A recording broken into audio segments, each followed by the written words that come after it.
Well, hello, my degenerate sinners, and today we're going to be doing a debate review of Kent Hovind and Wade the Wizard.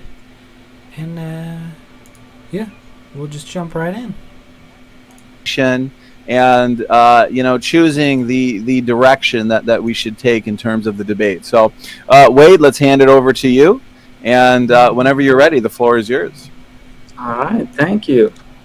So let me share my screen.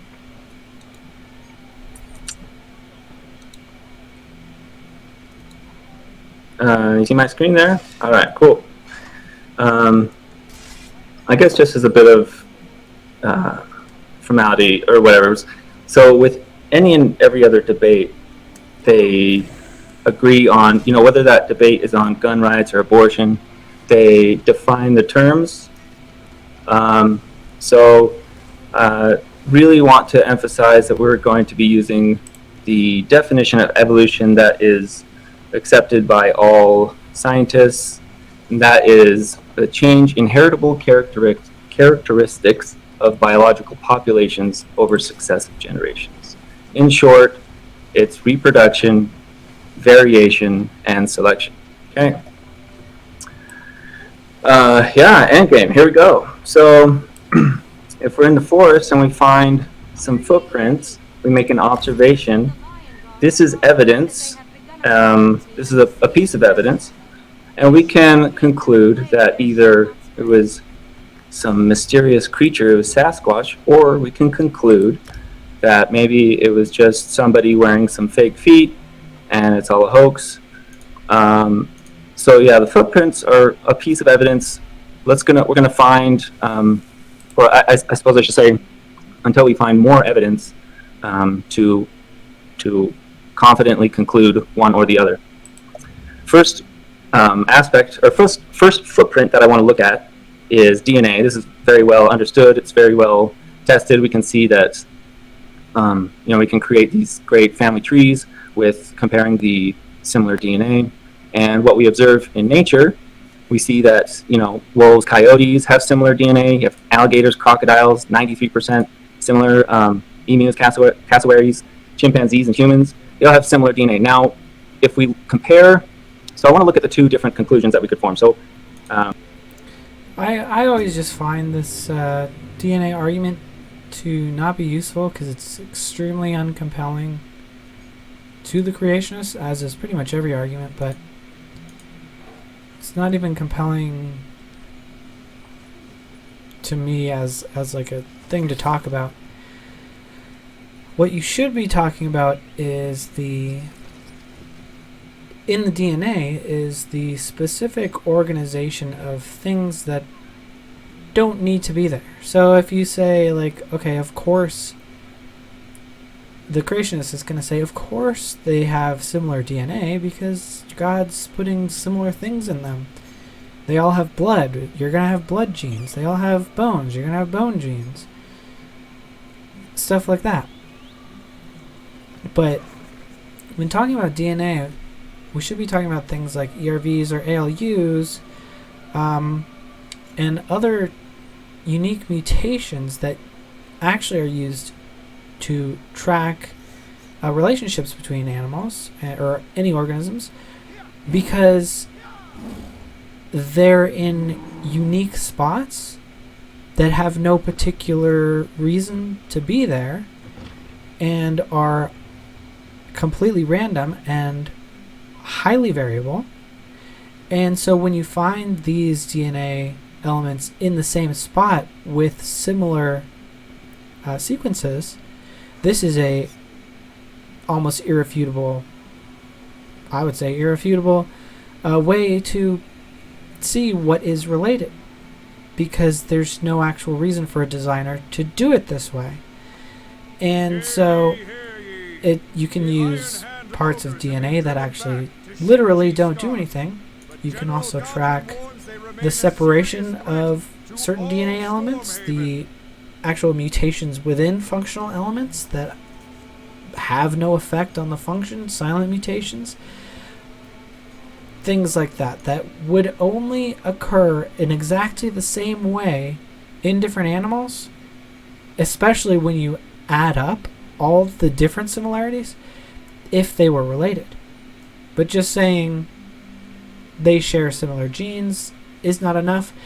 But, of course, creationists couldn't follow anything I just said, so, especially not Kent Hovind.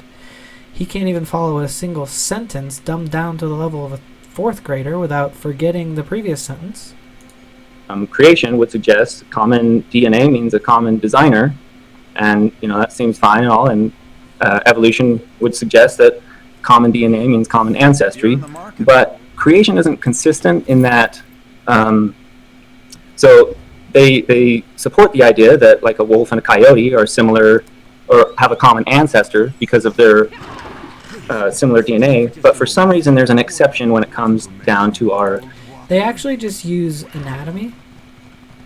Creationists sometimes will use DNA, in baraminology studies, or famously Raw Matt used DNA barcoding, which ended up putting humans and chimps in the same kind, using the same standard that he was using for the cats that he asserts are related. But the point I'm making is they'll confidently assert what is and is not in the same kind up until some arbitrary point. And when you point out to them, you're just using comparative anatomy. They have the same type of anatomy. And so that's all paleontologists are using to tell that fossils are related. Well, then they get all but mad about that. And then they pretend, I actually don't know if anything is related. So, they're basically just lying. Closest ape relative. And so, just looking at creation versus evolution, when we observe DNA, I think evolution has a better. Jump over here. Stop trying. So yeah, I just want to. I don't want to spend too much time on each of these points. We'll just kind of go back and forth.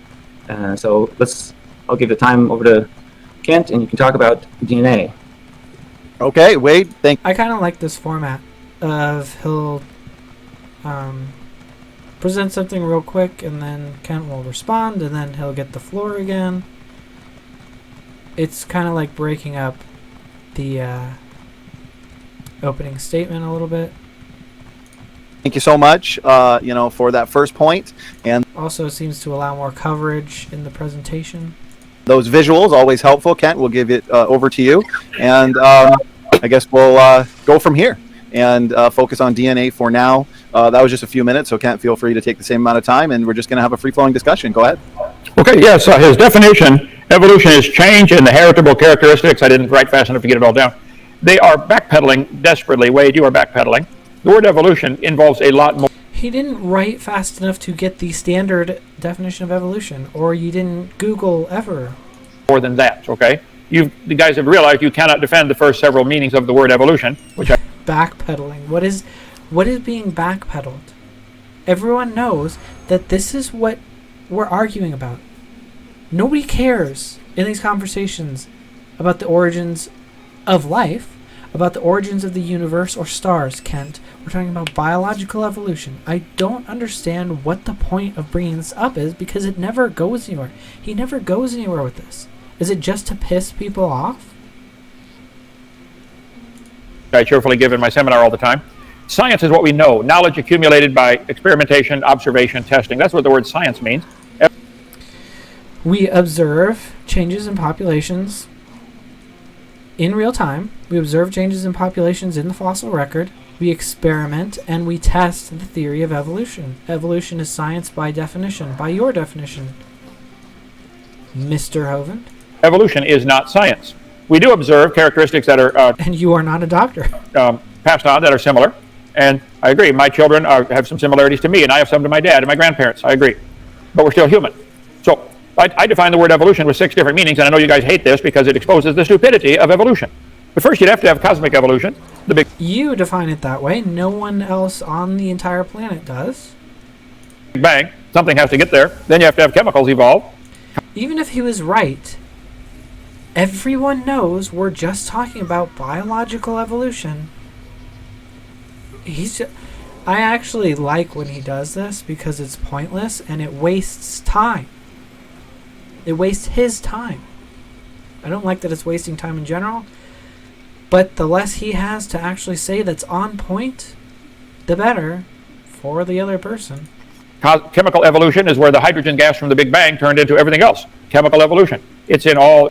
That's been demonstrated. It's called chemical reactions. They can form other compounds. Fusion occurs in stars that can form other elements. It has to be. You guys have to have this step. You have to take the hydrogen and helium and lithium and turn them into platinum, silver, gold, and everything else. It just doesn't happen. You can't. Irrelevant. Let's give him. God created all the heavy elements. Fine. Doesn't matter.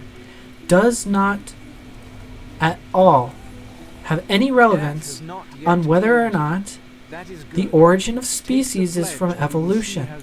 Fused past iron. Then you'd have to have stars and planets evolve. We're standing on a planet called Earth, about 8,000 miles in diameter. And where did it come from? All that matter fit in a dot smaller than a period.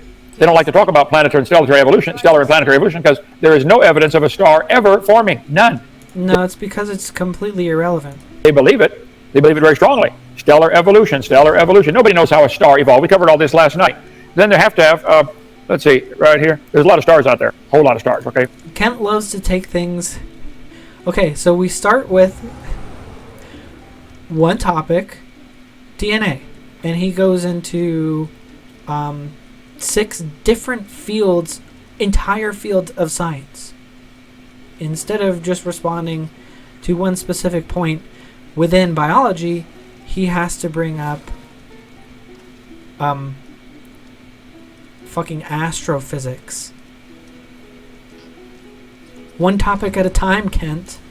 76 trillion is the current estimate, maybe 3 times more than that. Those are the ones we can see. They don't know about the ones we don't know about. So everybody on Earth could own 11 trillion stars to theirself. You guys really think it all fit in a dot? Then there have to be organic evolution. This is a major step. Life has to get started from non-living material. The definition you gave, Wade, started with living things already able to reproduce. If they're already alive and they're already able to reproduce, that's 2 giant steps that you just want to gloss over. No. How did that happen? It's irrelevant. This is not a debate on abiogenesis or the origins of life. Dumbass. Organic evolution, the origin of life. How did life get started? Who cares? Irrelevant. Theory of organic evolution. Organic evolution. This is essential, that life gets started from non-living material. It is not scientific to say that it happened without a creator. Yes, it is. It is not scientific to say it happened with a creator, because that is a God of the gaps fallacy, which is fallacious, which is not logical, and therefore cannot be scientific. Believe it if you want, but it's not science. By definition, illogical and irrational. Yes. Nobody knows how lifeless chemicals turn into a living cell. You can believe that if you want, but it's not science. Primordial soup. We know a lot about how it happened. We'll bring it up later if you want to go down that rabbit trail. Macroevolution is where you change from one kind of animal into another. That's what the debate is about.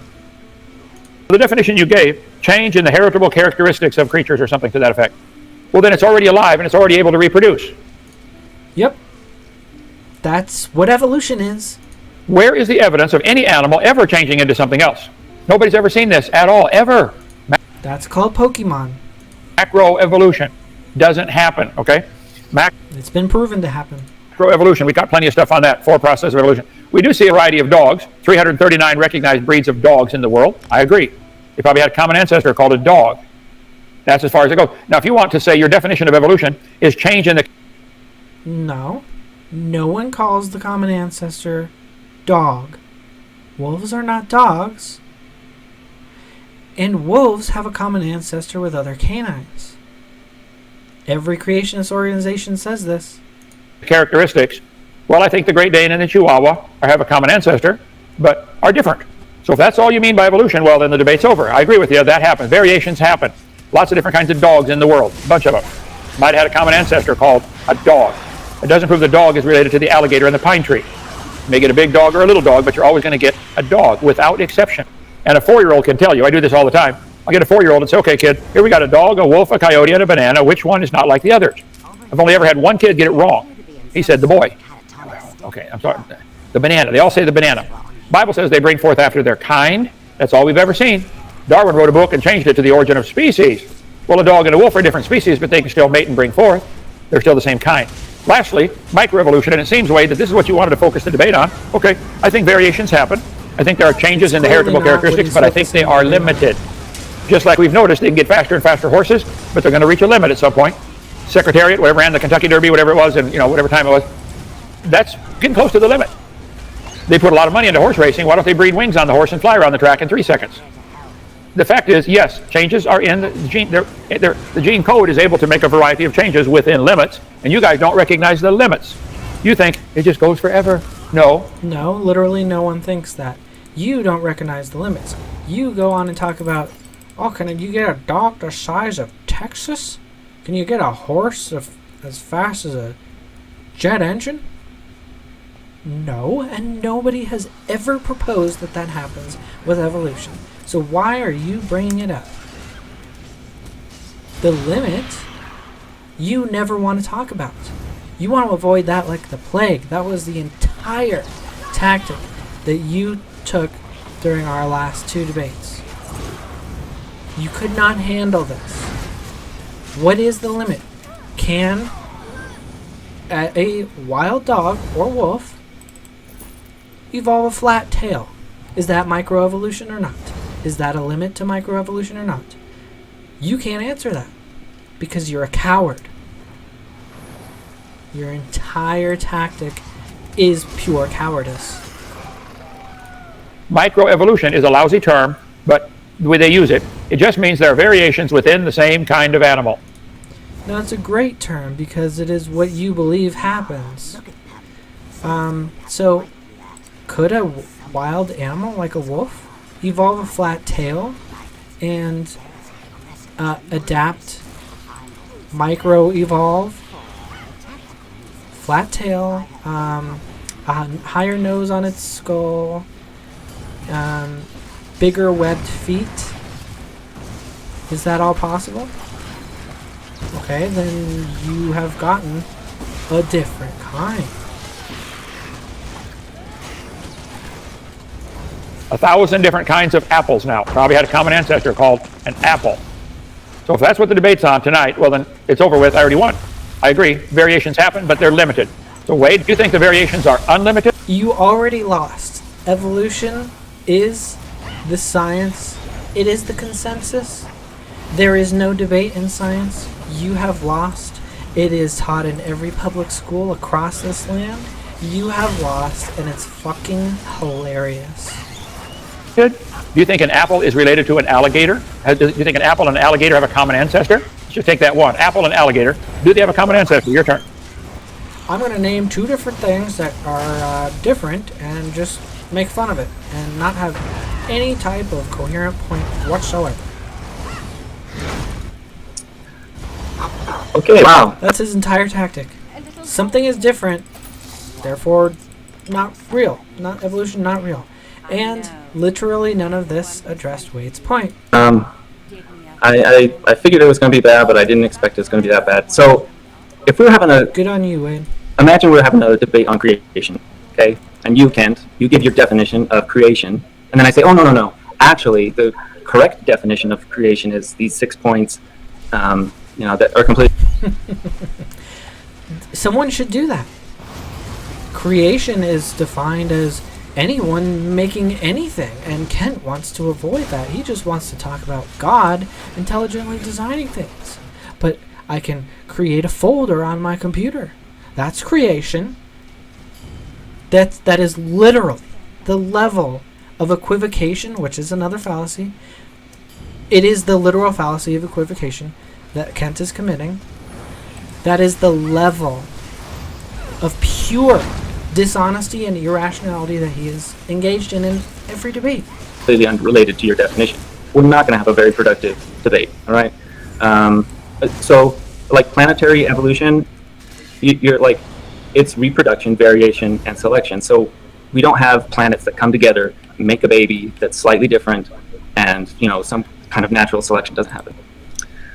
So I'm going to share my screen. And yes, of course. And remember, gentlemen, this is a free-flowing discussion too. So if you guys ever feel like you need to, address a certain point, just feel free to do so. I'll try and be as non-intrusive as possible. I did want to point out again that We'll see. We'll see how that works out. I haven't seen most of this, but I've seen some of this, and we'll remember those words. Donnie being non-intrusive. there is a special pleading fallacy with creation when it comes to DNA, saying that we couldn't possibly be related to chimpanzees. So I want to focus on, or my next footprint, my next observation, is speciation. So currently, Yeah, it is special pleading when, they accept that you can track relationships through certain DNA elements, and that what I was describing before is actually how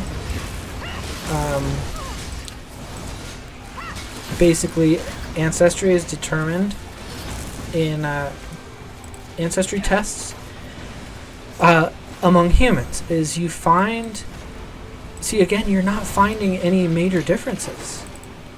There'd be, if we were just going based on the DNA differences in major functional genes, there would be none. We wouldn't be able to tell who's related to who because we all have to have basically the same genes. The way ancestry tests work is we find highly variable regions of the genome, which are typically not functional or have synonymous silent mutations. Why do we do this?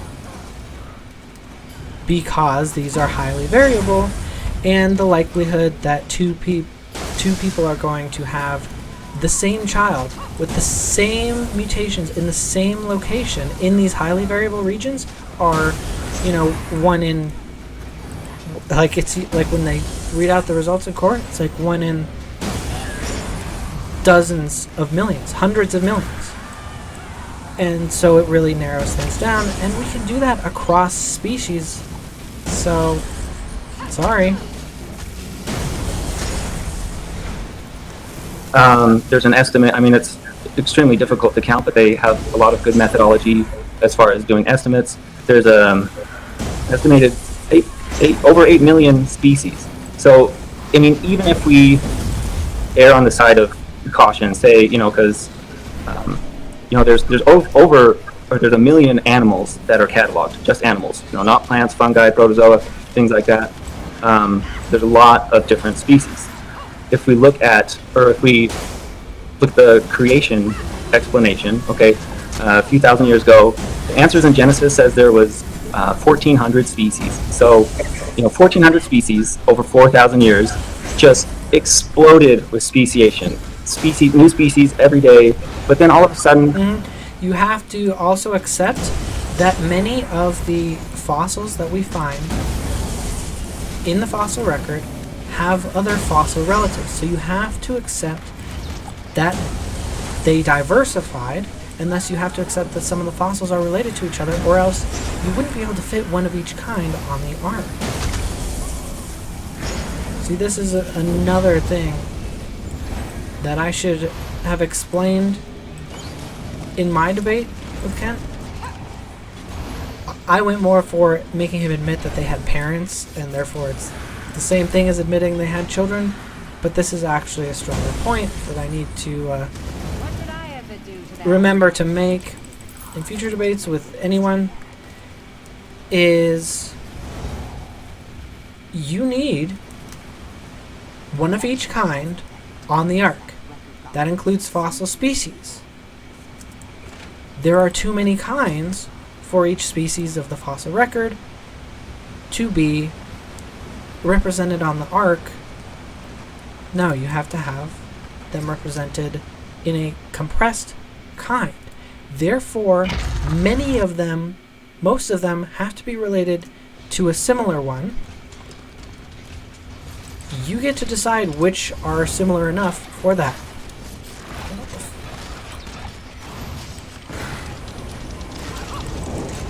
Well, looks like this battle is over.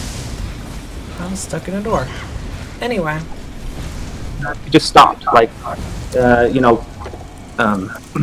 presently there's not this rapid speciation happening. So like, I mean, how? Why? That's not a very good explanation. Of course, when we look at evolution, when we have millions of years and millions of different branches, and even as detailed, like Hey, that branch thing is my desktop background.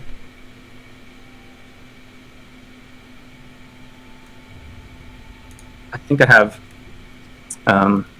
you can zoom in on this, and I think I figured that this tree of life is off by a factor of 20,000 or so. So we have a lot more branches, and we can trace using other lines of evidence of how they're related, and it's really no problem at all to explain speciation when we look at it from an evolution perspective. So I'll stop my share and turn the time over to you. Okay, Wade, appreciate that response there. And okay, we've got speciation on the table. And Kent, of course, feel free to address anything you would like to in that couple-minute response. Excuse me, a website called baraminology.com, from the Hebrew word baramin, B-A-R-I-M, baramin, anyway, I-N, that the word kind, baramin, in the Hebrew word language, kind. They say there are probably about 8,000 basic kinds of animals. Species is not the argument. Carolus Linnaeus made up a class. Yep, and baraminology is dead because there are too many gaps being filled due to fossils. I explain this in just about every debate I'm in. Baraminology is done by finding clusters of anatomically and or genetically similar organisms. The boundaries are defined by clusters that have, so they measure the distance between members, between nodes, okay? So anytime that there is a distance between clusters of nodes that is larger between any distance within the clusters, that defines a baramin. So, but then they keep finding fossils that go in between these clusters, and so you have a node that connects the clusters, making the different distance between them smaller than the distance within them. Variation within kind is larger than the variation between kind when you add in these transitional organisms. And this is why they say transitional organisms do not exist, because it destroys baraminology. They just can't handle it. The cope is real. Classification system back in the 1700s with kingdom, phylum, class, order, family, genus, species. I think it's probably more along the family line or genus line. This chart, though, shows human. You think? Oh, you think? Well, that's not good enough. If anyone said that about anything in evolution, well, that's not science then. And birds having a common ancestor. This is the purest example of pseudoscience. You have to have video record of everything that ever is claimed in science. There's no other way to test anything. You have to have seen it live, in person. There's no way to test events that happened in the past. But my ancient book of myths and my gut feeling is good enough to support my side. Ultra skepticism for the scientific consensus versus absolute credulity for their side. There's no amount of weak arguments that he wouldn't accept. He'd accept them all at face value, pure speculation for creation. Yet if anything even approaches something that he can strawman as speculation in science, that's not science, apparently. I think we would agree that humans can produce a variety of humans. Tall ones, short ones, dark ones, light ones, blonde hair, red hair, brown hair. But they're still human, without exception. There's a variety of birds. This textbook says reptiles and birds have a common ancestor. I think that's real stupid, but if they want to believe that, that's fine. You think humans have a common ancestor with a ladybug? This chart shows that they do. I think this is pure propaganda. Ladybug, pine tree, and human have a common ancestor with a worm, which is way down here. And you guys want to keep adding time. Well, billions of years ago, there's a lot of reasons why you can't have. Just saying, these things look different to me. You think they're related, and I'm going to mention really different organisms. That is not an argument. They're different. Okay, Kent. Billions of years, that's another argument. But you want to talk about speciation? I agree. Speciation happens. Creation of new kinds does not happen. It's never been observed for a dog to produce a non-dog or a pine tree to produce a non-pine tree. And that's not what evolution says or has ever said, and nobody believes that. Every single change that happens within evolution is within kind. Anything that can evolve from a dog will be a dog. That is how evolution works. It might be a dog that looks more like an otter or a seal if it has a flatter tail or a smaller tail and shorter limbs and wider webbed feet for swimming. Okay, still a dog. It has never been observed. It has been observed. It is literally recorded on stone. Science is what we can observe, study, test, demonstrate. If you think, like this chart shows, a single-cell creature turned into a worm and a reptile and a bird and a human, well, let's do it again in the laboratory. A lot of single-cell creatures have a very short generation time. It has been done in the library. They have evolved multicellular organisms from single-celled organisms. Now, you're not going to be able to get millions and billions of years of evolution from an experiment that lasts even several decades. Sorry, Ken. Some get as many as 8 generations in one day. They get born, grow up, get married, have kids in. So you think because bacteria reproduce a lot, they'll magically turn into an elephant, even though bacteria are never proposed to have evolved multicellularity at any point, ever. 3 hours. So, yes, there are some very short generation time single-cell creatures, and all we've ever seen is they still produce the same kind. But they draw these charts with a human and an orangutan and a lemur having a common ancestor, and it's just propaganda. The fact that some idiot decided to classify... They draw these charts based on rigorous scientific classification and measurements of similarities of either anatomy and or genetics. The lines are there whether you like them or not, whether they're related or not. Whether they're related or not, these lines indicate similarity. And they're still similar whether they were created by God or evolved. They are still the most similar organisms.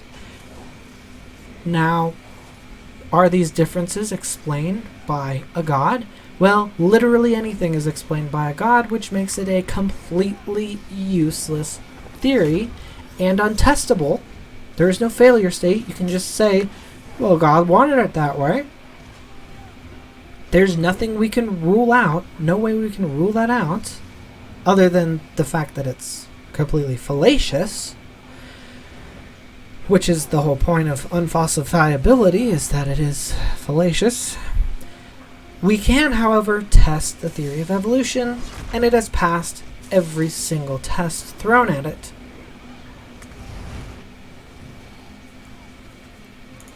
Humans as primates, well, I'm sorry, he needs to go back to school. Humans are different than primates. They talk about transitional fossils. Where's the evidence that any animal changed to something else? They say, well, fossils. Well, no fossil could count as being transitional. You couldn't prove it had any children. You certainly couldn't prove it had kids that were different than itself. So you can't go by fossils. No animal today can produce kids other than their same kind. Why would we believe a bone in the dirt could do that? This is just a pure religious belief. So transitional fossils, my take is there is absolutely none of them. And speciation happens, but they're limited. There are hundreds of varieties of bats. I think 1,100 now. And you have absolutely nothing to back up what the limit is or how you know. You just assert that it is there. You speculate. I think the limit of a bear is a bear. Still doesn't explain how much a bear can change. Again, how well adapted could a bear be to the water? Could it start looking more like a seal? How much like a seal can a bear evolve to be? You'll never say, because you're not an honest person. Now varieties of bats might have had a common ancestor called a bat. Do you think that change we see within the bat kind is enough evidence to... What is this? Ancestor, the bat might have had an ancestor called a bat. Who's by who? This just cracks me up. Just the language aspect of it. Oh my God. You believe bats are related to strawberries? That's what you believe, Wade. You believe you believe you're related to a strawberry, if you go back far enough. I think that is absolute insanity. Mention thing that's different, and you believe it's related. Evolution disproved. And you need to stop and rethink that. But the textbooks show everything, a tree of life, everything goes back. So you got the humans, the sharks, the strawberries, the bananas, all have a common ancestor. This one has animals, plants, and fungi all having a common ancestor. So, according to this chart, Wade, they're claiming you, humans, are related to strawberries. Do you believe, if we go back billions of generations, you and a strawberry have a common ancestor? Simple question. Literally his argument. I'm so glad you asked that question. So what I want to point out here to people who are watching is, so first of all, everyone who's a proponent of evolution believes that all life has a common ancestor. But the reason that Kent brings up these, the reason he doesn't ask something like, does a wolf and a coyote have a common ancestor, is because that seems more understandable. But instead he picks exactly what I was just going to say. You have to start, you don't start with strawberries and people and go from there. You start with humans and the most similar thing, and you go down the line. And what do you know? All these lines converge at transitional fossils. Of things like a plant and an animal, which didn't have a common ancestor for billions of years. Now I'm gonna... Wade's doing better than, I think, like the first one or two debates I saw. I was kind of, felt a little bad for him. But I think he's stepped up his game. You kind of got to get used to the way Kent argues. I hesitate to go back and watch my first debate with him. Share my screen. But yeah, I mean, the reason Kent brings up that tired old question is because it's misleading. It's meant to distract. Okay, so my question, Kent, what is a better representation of Noah's Ark? This photo or this photo? Okay, I'll answer for you. This photo. This is a much better representation, even though, yeah. So what do you think is a better representation of the tree of life? This photo or something like this that has, 800 different branches? It's, I can go to it here, go to the link, and I can zoom in. Tree of Life Explorer. It's a great tool. You can zoom in and you can see how they're related. But anyway, I'm gonna hold on. Yeah. And again, I don't want to spend too much time. I want to just kind of. That chart is real, whether they're related or not, because all it's doing is placing the most similar organisms next to each other and indicating that with a line. That you can do that even if creationism is true. But they artificially cut the tree of life to make it an orchard of life, even though all of the trees also have similarities that they're actually closer. The roots of each tree are actually closer to other roots than all the branches are to each other. Is it each of these little footprints, so that hopefully we can find out the truth, see if we can find Sasquatch. So the next point I want to discuss, there's a little bit of lag on the Well, wait, did you want Kent to address your questions there on the 2 trees? Yeah, we're getting 4 or 5 topics on the table now, one at a time. Well, I mean, I This is the same I can tell you, topic. so Why the are- reason why Kent uses a very simplified cartoonish tree of life is to appeal to incredulity, to make it seem like it's impossible and it's stupid and it's silly. But even that tree of life that I showed is, again, off by a factor of 20,000. There's Yeah, so the tree Kent uses is a bug, a strawberry, a fish, a human, an ape, a rodent. That's about it. And there are so many other steps in between that he just ignores, and he does this on purpose. He knows what he's doing. He would never use something that indicates the actual truth. He wants people to think evolutionists are arguing that a strawberry one day pooped out a fish.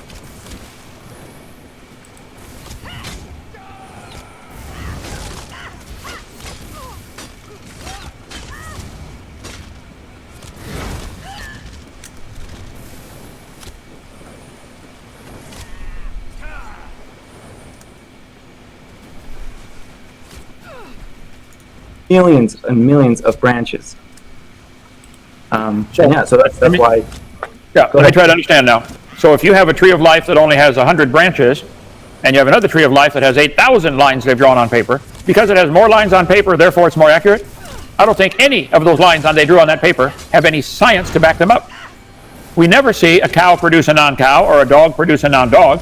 You can draw a line on paper, and you can draw 8,000 lines on paper, 10 billion lines on paper. It's nothing but drawing lines on paper. It's not science. Science is what we can observe, study, test, and demonstrate. So far, nobody's ever seen a cow produce a non-cow or a dog produce a non-dog. It just and that isn't doesn't violate the definition of evolution. Your definition you gave, maybe put it back up on screen, change in the heritable characteristics. Well, if it's got a characteristic... population, yeah. Kent, if you can predict how something acts, how something works, what something does, then you know how it works. Okay? So that's what we do with evolution. We predict certain facts about the history of life. So then when it happens, that idea has been tested. Okay? Alright, where is my crouch?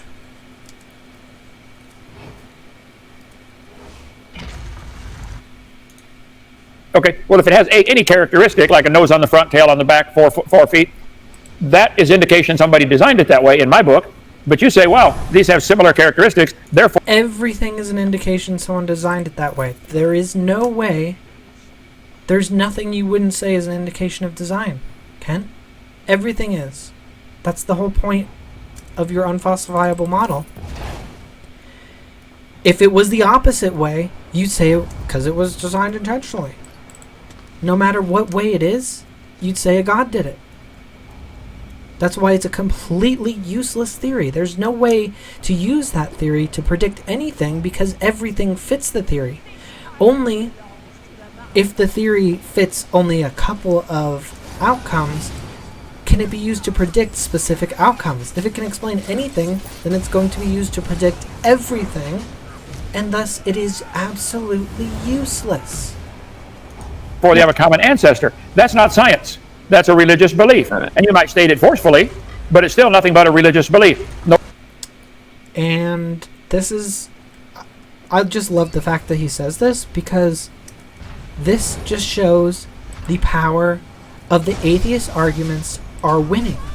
That they are now using, that's just a religious belief, as a way to defend their religious beliefs. We are winning. This is a powerful statement, saying that's just religious dogma affects the conversation. It affects them. It apparently is so annoying that they're trying to use it against us, which is just sweet, sweet salt. Nobody's ever seen a dog produce a non-dog. Where's the best example you know of for any animal that we can prove turned from one to another? Would you say a dog is a non-wolf, Kent? It depends on how you use it. In a certain sense, a dog is a non-wolf because it is more than a wolf. It is different than a wolf. But in a certain sense, it is a type of wolf. You believe an amoeba turned to a human over... No one believes amoebas evolved toward humans.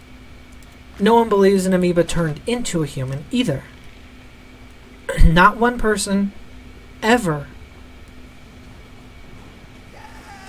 Even taking away the actual name of the single-celled protists and eukaryotes that would have evolved into the first multicellular animals, sponges. They weren't amoebas, but we'll grant Kent his little flourish there.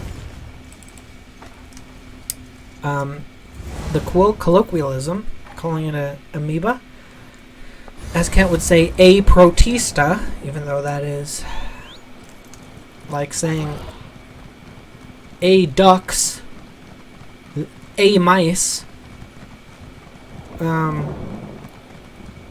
Yeah. They didn't turn into humans. They turned into sponges. Millions of generations. Where's the evidence for this? Nobody's ever seen a human produce a non-human baby. Nobody's ever seen an amoeba produce a non-amoeba. So where's the science behind what you're saying? You're drawing a bunch of lines on paper and claiming that's a relation. That doesn't mean anything. So I can draw a line on paper between an elephant and a coffee cup. So my main point with the tree of life comparison of a very simple and a more detailed explanation, so with Noah's Ark, if I have a silly cartoon with like 3 animals, it's going to make the story seem more incredulous, and so that's why you show these more simplified things. But let's jump back into some more evidence. We'll go on to the next topic. There's plenty. Well, let me finish on Noah's Ark then. I think the idea of having 8,000 basic kinds of animals on Noah's Ark that have now diversified into 1 million different species is reasonable. You believe all the different million species we see on the planet came from a rock, don't you? Mm-hmm. Okay, so that's abiogenesis, and that's not... No one believes it came from a rock. There is very amazing research that shows that minerals,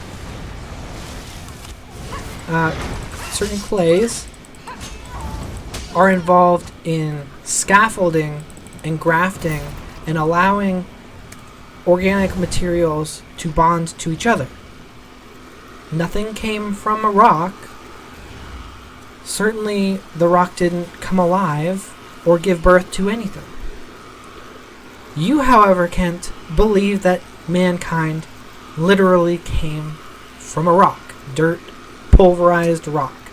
You believe a god breathed a golem spell into some dirt and made a human.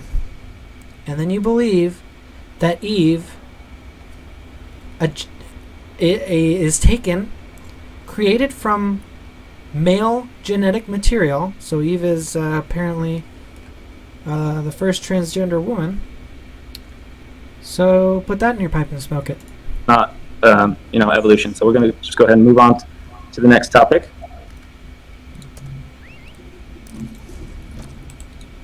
I don't see your screen shared, Wade. If you wanted to share it, feel free to do so. Let's see. It's just a little bit of lag in my computer.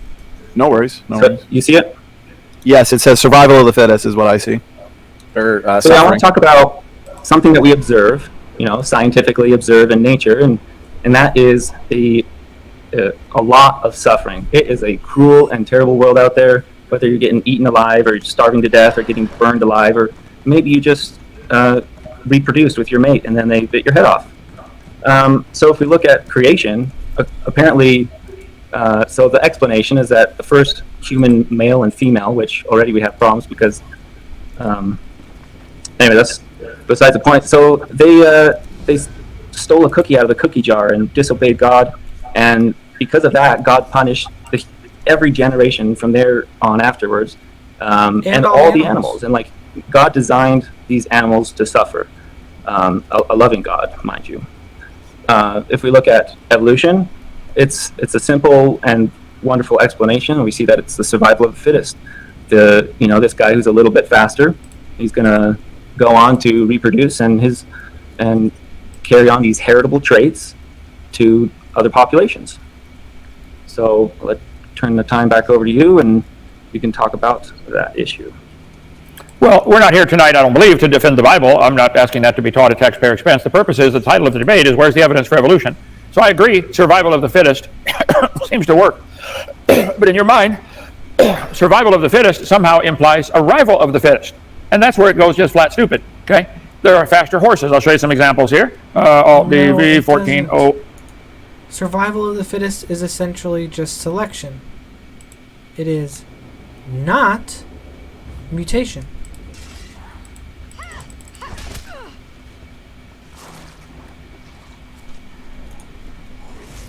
They've been trying for years to get faster horses, and they now spend a fortune at the Kentucky Derby to get the winning speed from 127 down to 1. I knew it. Can you get a horse that can complete the Kentucky Derby in 2 seconds? 23. But even in the old days, they had some awful good times turned in. So, do you think there's a limit to how fast a horse can go? I think there's a limit. Now, Wow. So, yeah, evolution is all about how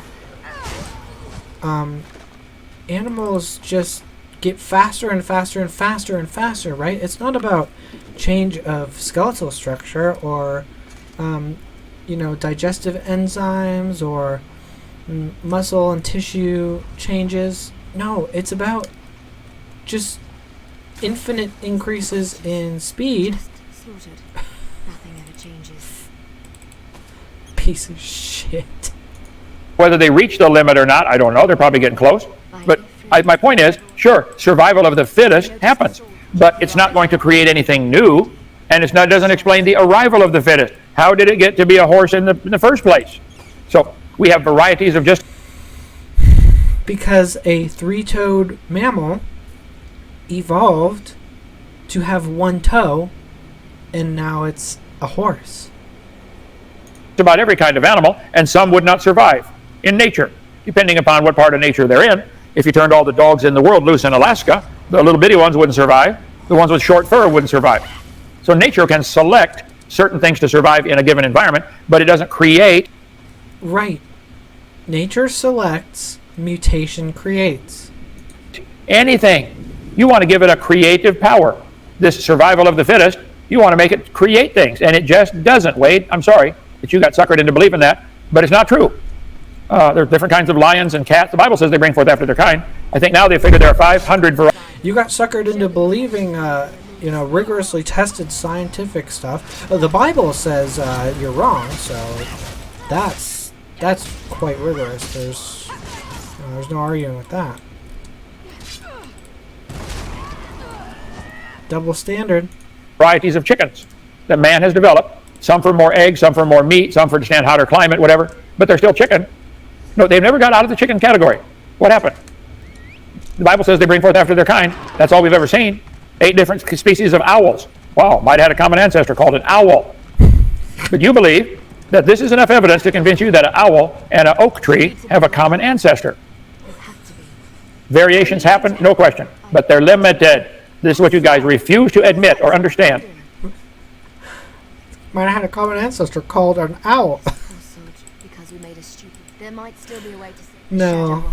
you need to collect your friend. No one back then spoke English, dumbass. I explained this to you. Yes, I agree. Variations happen. But they... And that's literally the definition of evolution. That what now?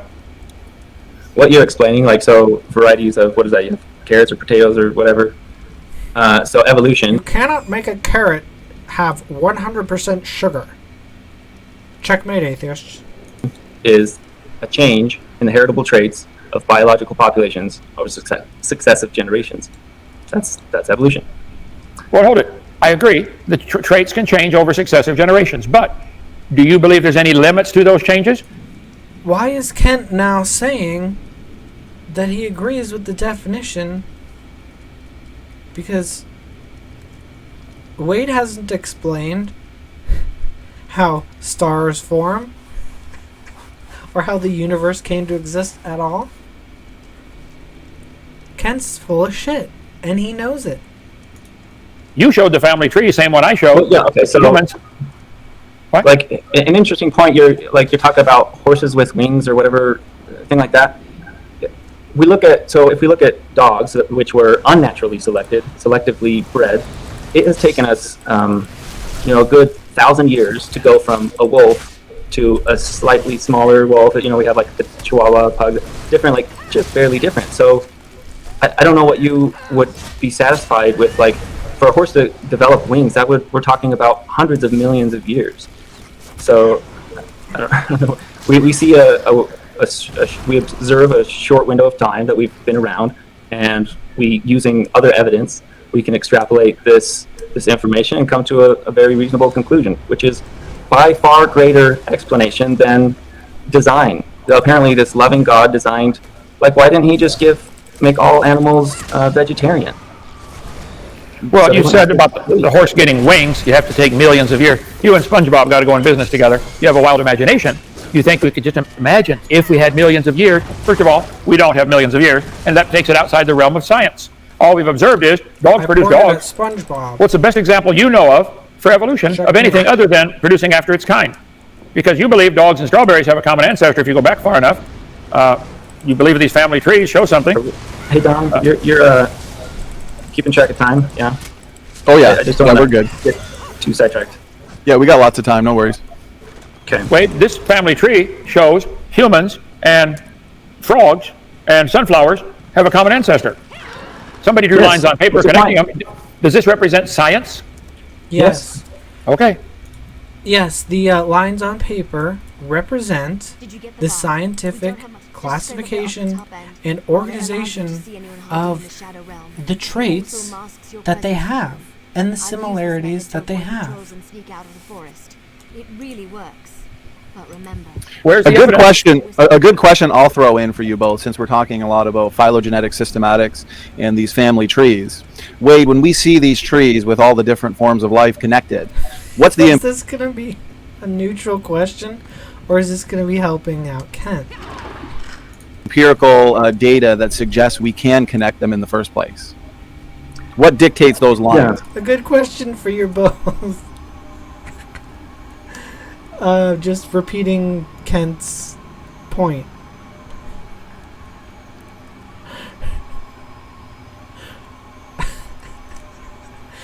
Oh my god. Yeah. These are connected whether you like it or not. Kent or Donnie. It doesn't matter if they're related.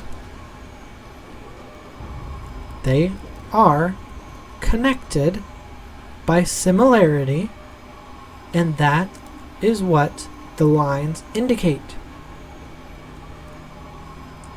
And there is very rigorous empirical scientific data on this. They measure the size of bone, the number of bones, everything. They measure from how many muscle connections each bone has.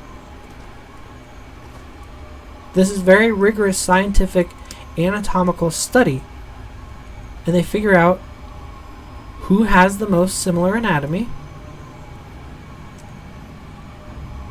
and then they put them closest together. It doesn't matter whether they're related or not. The chart will be the same either way. Yeah, that's a great question. And like one thing that, so like in forensic science, if we come to a crime scene, we're not just going to look at that one fingerprint and then discard the murder weapon and the blood splatter and the footprints and all this other evidence. And so when we're talking about this tree of life and like how do we support this idea, it is decades and decades of well substantiated, like very well tested evidence. We have, taxonomy and DNA and homology and paleontology, and there's a lot that supports. Now, is my video glitching on your end? Oh, Yeah. Occasionally it does that. I'm not too sure what it does. So I guess based on your answer, Wade, are you saying one of the lines of evidence that connect the various creatures on these trees? Let's even just take the great ape family, right? Humans, orangutans, gorillas, chimpanzees, bonobos. It's DNA similarities. Would you say? No, it's all of the evidence collectively. It's the whole picture, the grant, and that's what I meant to say is like, And if we this look at is just what one. Kent is incapable of doing. One of the many things. He, even if you get him to pay attention for 1 point, he'll forget it by the next point. One piece of evidence. So if you make a point about, we know how old the rock layers are, even if he, by some miracle, conceded that point, you move on and say, okay, now we're looking at, we know that the different populations in the layers are different ages, and we get to see them change over the ages. He says, so that proves that they were different ages? He just cannot follow a plot, and that's his job. I'm sure he could if he tried, but he's trying not to. If we look at just one footprint, it doesn't make sense. It's not going to connect. These lines aren't going to connect. But when we consider all of these different observations, and I mean, we kind of got sidetracked here, but the point I'm trying to make is we go through all these different footprints, and then we can make the whole picture, and it comes together, right? So we're looking at DNA, and we're looking at, homologous, analogous features, and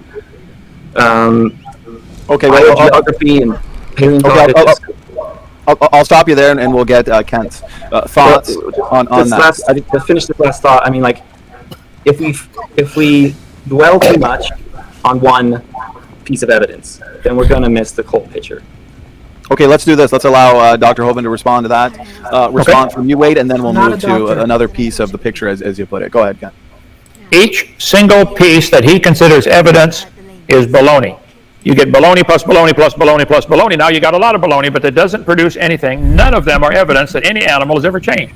They drew lines on paper here connecting humans and frogs. They drew a line on paper. The chat. Where's the evidence that humans and frogs have a common ancestor? He's a lost soul. I feel really bad for him because he believes in science. All the evidences that you use to support your religion can also be used to support the idea that the same God designed them all, and it works pretty good. They got sunflowers and, let's see, octopus having a common. It doesn't work at all because this common designer is all of a sudden, wow, why is he using a bird wing to make a penguin fin instead of the fin bones that whales and sharks have? And why do the whales not have gills? An ancestor with sharks. They put all the animals and all the plants. They drew a line on paper here. This is not science. That's all I'm saying. It's a religion. Everything you use as evidence for your religion can also be used as evidence for creation. If there are homologous structures, yeah, the same guy designed them. I'd say the Honda Civic and the Honda Prelude and the Honda Accord would have thousands of similarities. Doesn't prove they came from a skateboard. It proves the same guys are designing them. So you just rattled off a bunch of lines of science. Let's see.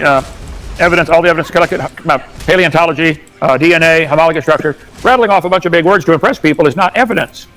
Where is the evidence that any animal has ever produced offspring that turned out to be different than the parents? Because nobody's ever observed it. Even those that clone themselves, the children are slightly different. Essentially every organism that is born has variation. That's microevolution. I have evolved from my parents. I have mutations. I'm not an exact clone. That's evolution.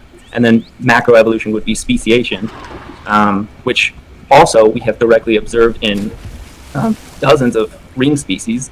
So can we move on to another line of evidence so that we can hopefully grasp this whole picture? Yeah, however you guys want to proceed. If there's a slide you want to show, wait, just let me know. I'll share screen. We're going to and get we you will converted, Ken.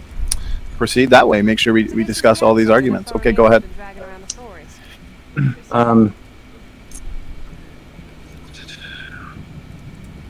I really didn't mean to spend too much time on each of these topics, and I just want to point out that the observation of homosexuality occurring naturally is better explained by evolution than creation. But my next point that I would like to discuss. I like Wade's approach here of bringing up different things that are best explained by evolution and not by creation, because literally nothing in creation makes any sense if you peel it back at all. Oh, okay, well, God murdered all the animals that he created very recently, knowing that they wouldn't be around. Donnie, I get to respond to that one. yeah, I just want to jump in. Wait, I don't want any just quick points. And then we want to discuss every point. Hold it. Leave his slide ahead, up. Leave his slide up right there. You're saying if you're going to respond, then let me clarify my point, okay? Well, let me one slice at a time. You're saying homosexual behavior in animals is evidence for evolution. How they're not produced? Yes. Wade, I don't know if you know this or not, but homosexuals don't produce babies. Hey, Donnie, can I? It doesn't matter. Creation can't account for it. And again, yeah, it doesn't matter if an animal can breed or not, can have babies or not. Homosexuality can still be passed on from straight parents. Okay, but it still doesn't fit the creation model at all. Can I get my point out? Yeah. Well, I'd almost rather just avoid this topic, but I mean, it's totally up to that's you. what I mean. It's going to be just. Well, you're the one who brought it up, Wade. You're the one who kind of snuck it in there. Well, because I think it's very.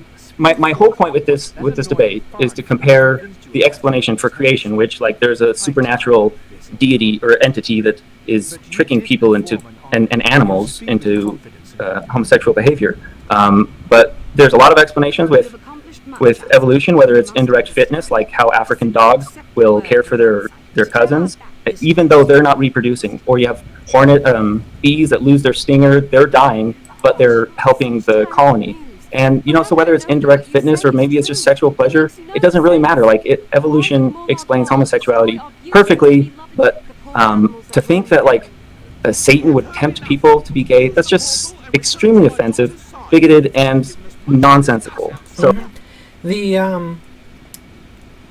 act of homosexuality as something that happens due to sin does not fit with the fact that animals also do this act. So I'll turn the time over to Dr. Dino. Okay, Kent, go ahead. The appropriate amount of respect Kent deserves.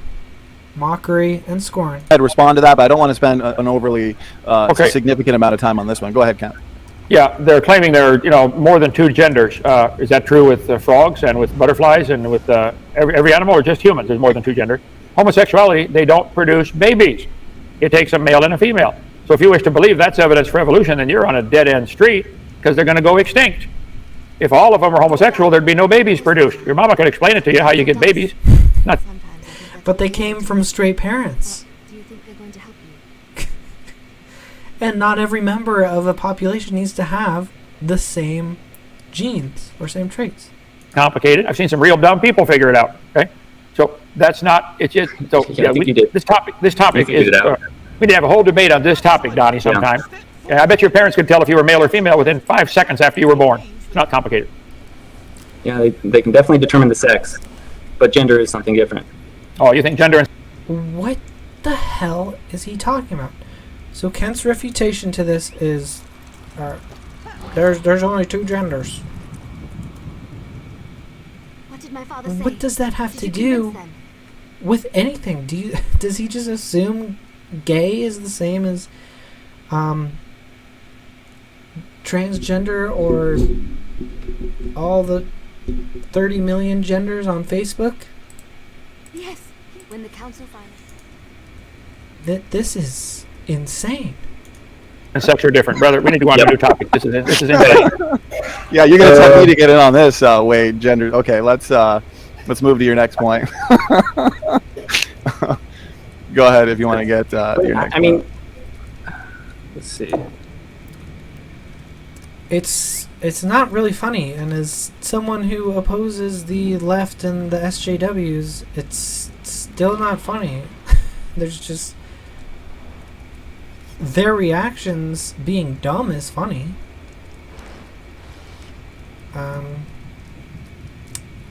But I don't know why they're just mocking him just for what he said.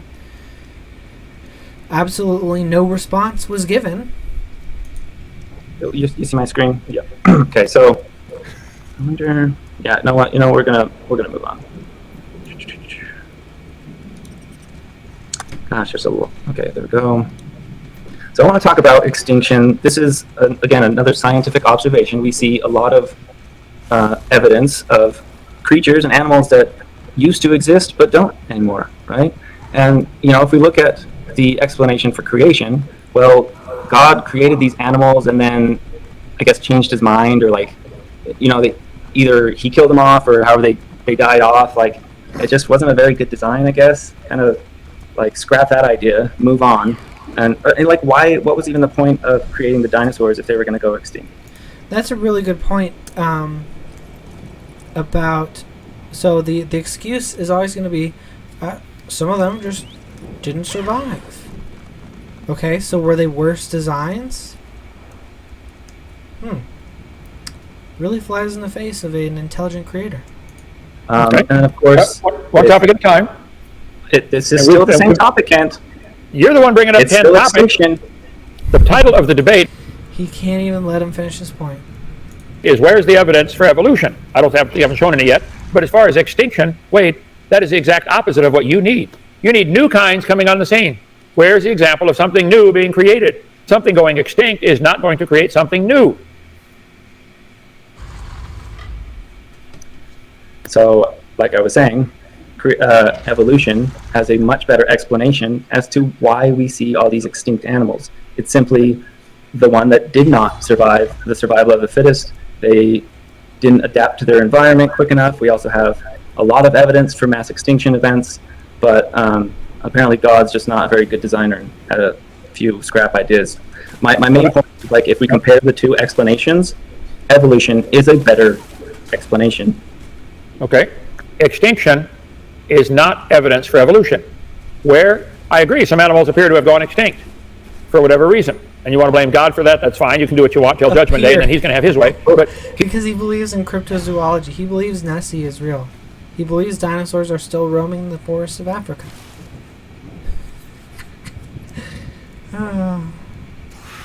Even if that is true, they're still not very successful, are they? They've apparently whittled down to an undetectable population. Oh, hold on. Here come the dogs. They broke into the room. Hello, doggies. Hello, doggies.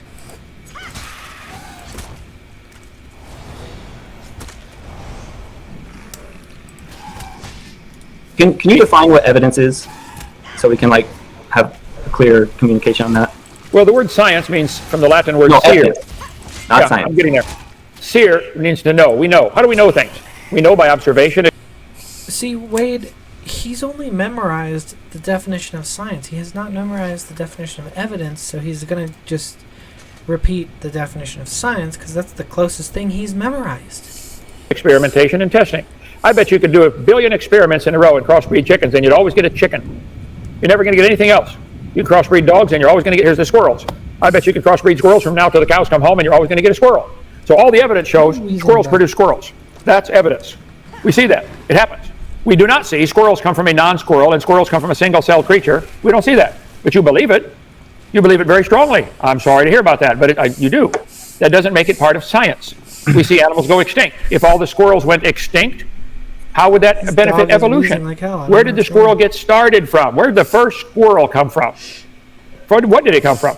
So like a footprint in the forest, that is a piece of evidence. Get Now we outta can here. conclude, was it Sasquatch or was it, a hoax?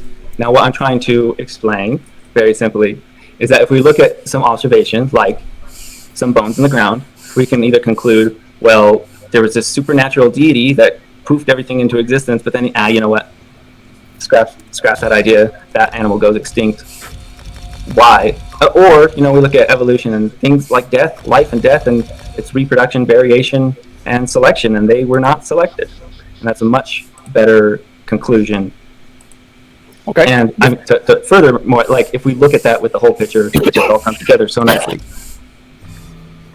If you find bones in the dirt, it would be logical. I think all of us would agree. This represents a living creature. This didn't happen by chance. The bones didn't form from the rock or from the mud or from lightning strike on pine trees.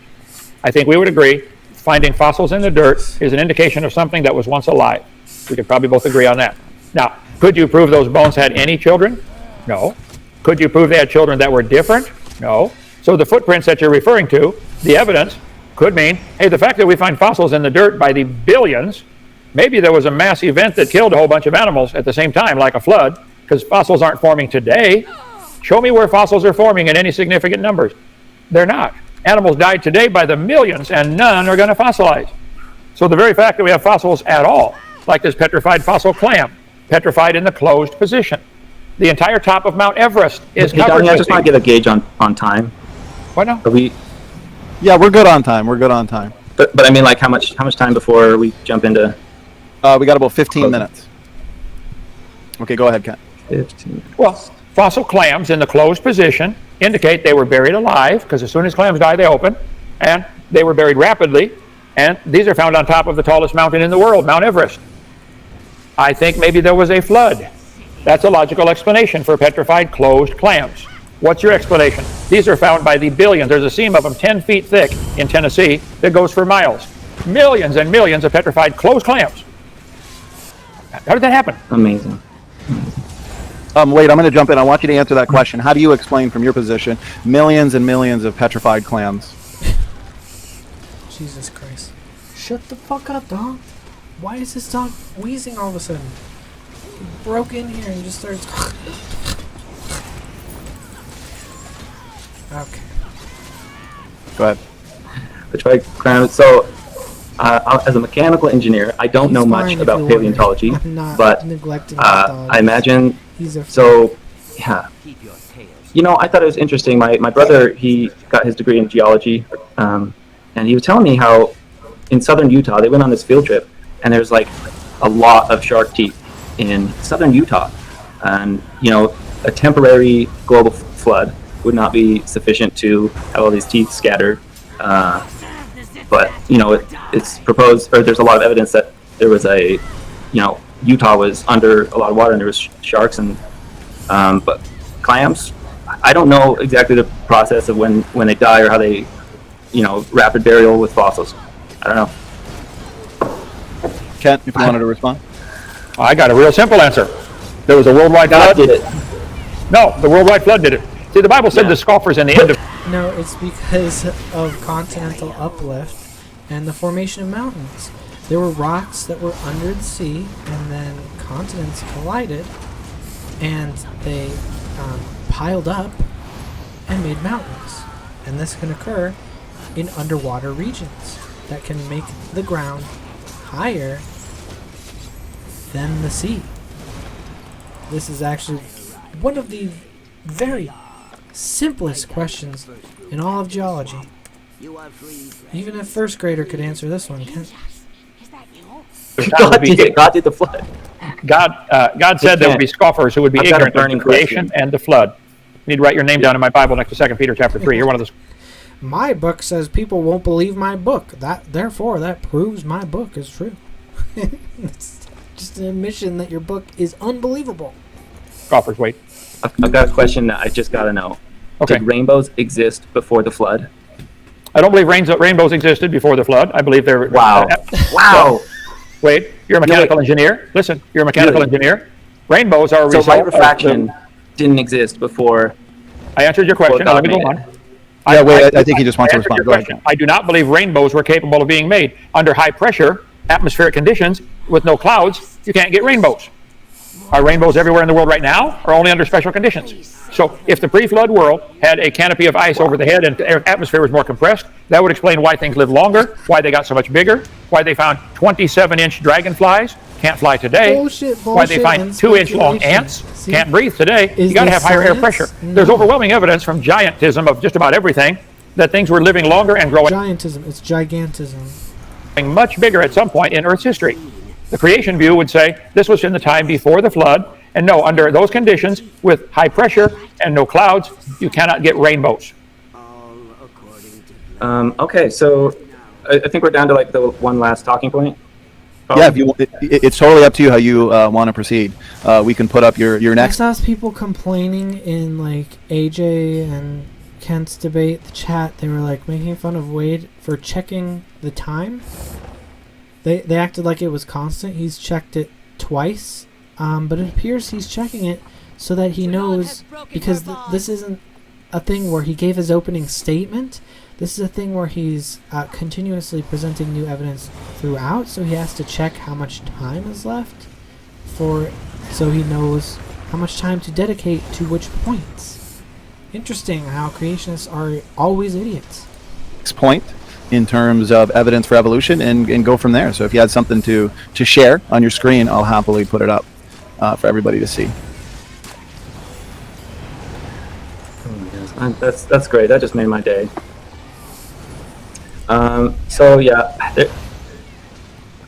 real briefly. Well, I'll wrap it up in my closing remarks. I want to, you know what? We'll have this be my last talking point. Slideshow. Yeah. So surveys among Americans.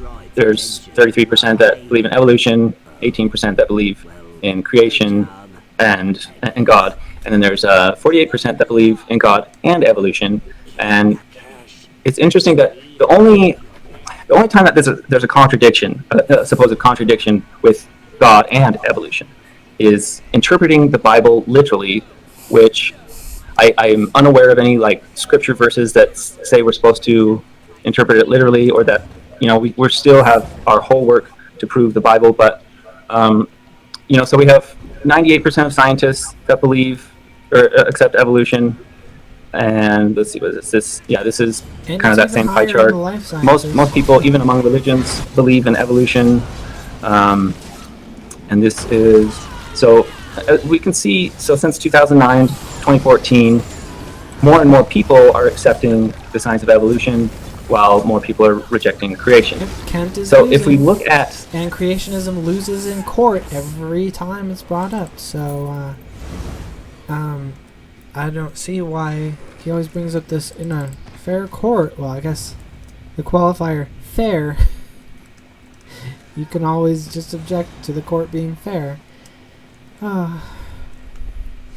Even though like conservative judges always rule in favor of evolution over creation. Creationist explanation, like why exactly are so many people convinced, right, that evolution is true? Is it either Satan tempting us, or is it an overwhelming preponderance of scientific? It's because we want to have no God, so we can sin, even though God forgives our sins, and most of the evolution believers also believe in God also.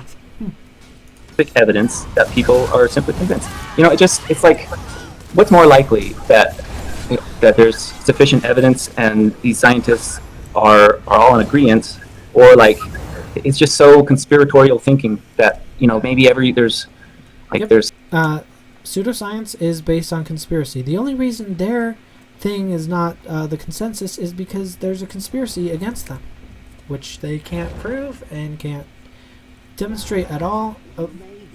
If we held them to the same standards as they hold us, they would utterly fail, and that is the hallmark of pseudoscience. some secret. Someone's in on some secret. We're all being tempted and tricked by Satan. He's so tricky. Why is that? Why is the overwhelming majority of people support or understand and accept evolution? Okay, first of all, I don't think your numbers are correct. Secondly, it wouldn't matter if everybody believed something. There was a time when everybody thought, Columbus would sail off the edge of the world. Not true. The fact that a bunch of people believe something at a given point in history does not make it true. They used to teach if you're sick, you have bad blood, take your blood out. It was not rigorously studied for hundreds of years either. And, yeah, so that was the Bronze Age assumption that the Earth was flat. Creationism is the Bronze Age assumption that was overturned, just like the shape of the Earth. Get better. That's how George Washington And was they killed. learned. That's Right, how George so the- Washington was killed by. What? I did not interrupt you. Shut up. My turn to talk. But you're okay? just so wrong. No. Well, wait, I want to jump in. I want to jump in here. Wait. Well, here's all the through thing. all through history, the majority has been wrong on a variety of things. I bet the majority of people in communist China think communism is wonderful, because if you don't think that, they cut your head off. Now, secondly, you kept using the phrase, people accept evolution. You can only accept something that has been proven to be true. You believe in evolution. You don't accept evolution. You've never seen a dog produce a non-dog. You've never seen these charts that you draw lines on paper. Nobody sees this. There's a variety of pumpkins. There's 111 species of pine tree, 12,000 species of grass, might have had a common ancestor, 150 species of roses. I agree, there are variations happen within the kind, but that doesn't prove rats are related to roses. The fact that we see 150 species of roses and 60 species of rats, okay, they bring forth after their kind. That's all we've ever seen. You've never seen a rat and a rose come from a common ancestor, but you got lines on paper in your books claiming that they did. And all you guys have is a bunch of lines. The lines don't claim it. The lines show the closeness of relation. What claims it is the fact that we know that all these lines demonstrate closeness that is smaller. The differences are smaller than the amount of change that we know that we observe today is possible. Lines on paper. If a bunch of people believe your religion, that's indication you got a good propaganda system working, and you're able to convince children when they're 3 years old to believe that dumb idea, because you start them off young in our school system. But it's not science. Nobody sees a shark produce a non-shark. Sharks produce a whole lot of teeth. They lose hundreds, maybe thousands during their lifetime. And to find shark's teeth in Utah, hello, there was a flood that covered the whole world. Utah was underwater. It has shark's teeth all over it. Mount Everest has petrified clams on top of it. It was underwater. Not complicated. The evidence shows it was underwater. My theory would be the Bible is correct. The world was flooded. Places lifted up afterwards. Psalm 104, the mountains arose, the valley sank down, the water rushed off. I think all the mountain ranges follow the coastlines. Oh, maybe there's a connection there. You need to watch my whole video series. Wade, we'll get you converted. Go ahead. The mountain go ahead with ranges your rebuttal. follow the coastlines? So the Rocky Mountains are on the coast? What coast do the Rocky Mountains follow? Jesus Christ. We'll get you converted. Yeah, I don't know. It's like it's something that I brought up last time when we kind of talked about. Well, there's two kind of ideas, and that is we used to think that the Earth was flat, and we discovered we were wrong. We used to think that bloodletting was a good practice, and now we learned. And we used to think that God poofed all the little animals into existence, and now we learned and we know better. So there's that line of thought, but then also like the majority is right kind of idea, well, like communist China or whatever. And this was something I mentioned in our last debate. If I were to do a survey and say like, well, what's the best ice cream? Well, it depends. It's your opinion, but there's no opinions in science. You look at the data and the evidence, and you come to the conclusion. It's it's not like if we did a survey on what's 2 + 2. That's just an objective, logical fact. So looking at all of the evidence of evolution, it's not a matter of someone's opinion. And so that's why whether like people accept the truth or not, that's why I was using that wording. But we're over an hour now, so we're gonna jump into conclusion stuff. Well, I want to make sure Kent has a chance to respond. Go ahead, Kent, for your response. He keeps wanting to use the word accept evolution. You have to believe in evolution. Nobody's ever seen anything change to a different kind. These charts they draw, Nobody's ever seen God create the kinds either. the lines on paper are exactly. And that's not the definition of accept. You just made that up, whole cloth.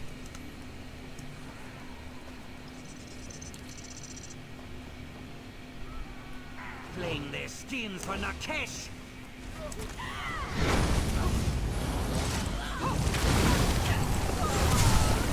That, nothing but lines on paper. They draw lines and say, wow, look at this. The human and the frog have a common ancestor. We've got a line connecting them. That's not science, Wade. That's a religious belief. These are simply charts where somebody with a hyperactive ink pen drew a bunch of lines. I think it would be logical to say this ink pen was designed. I think it would be totally illogical to say this happened by chance.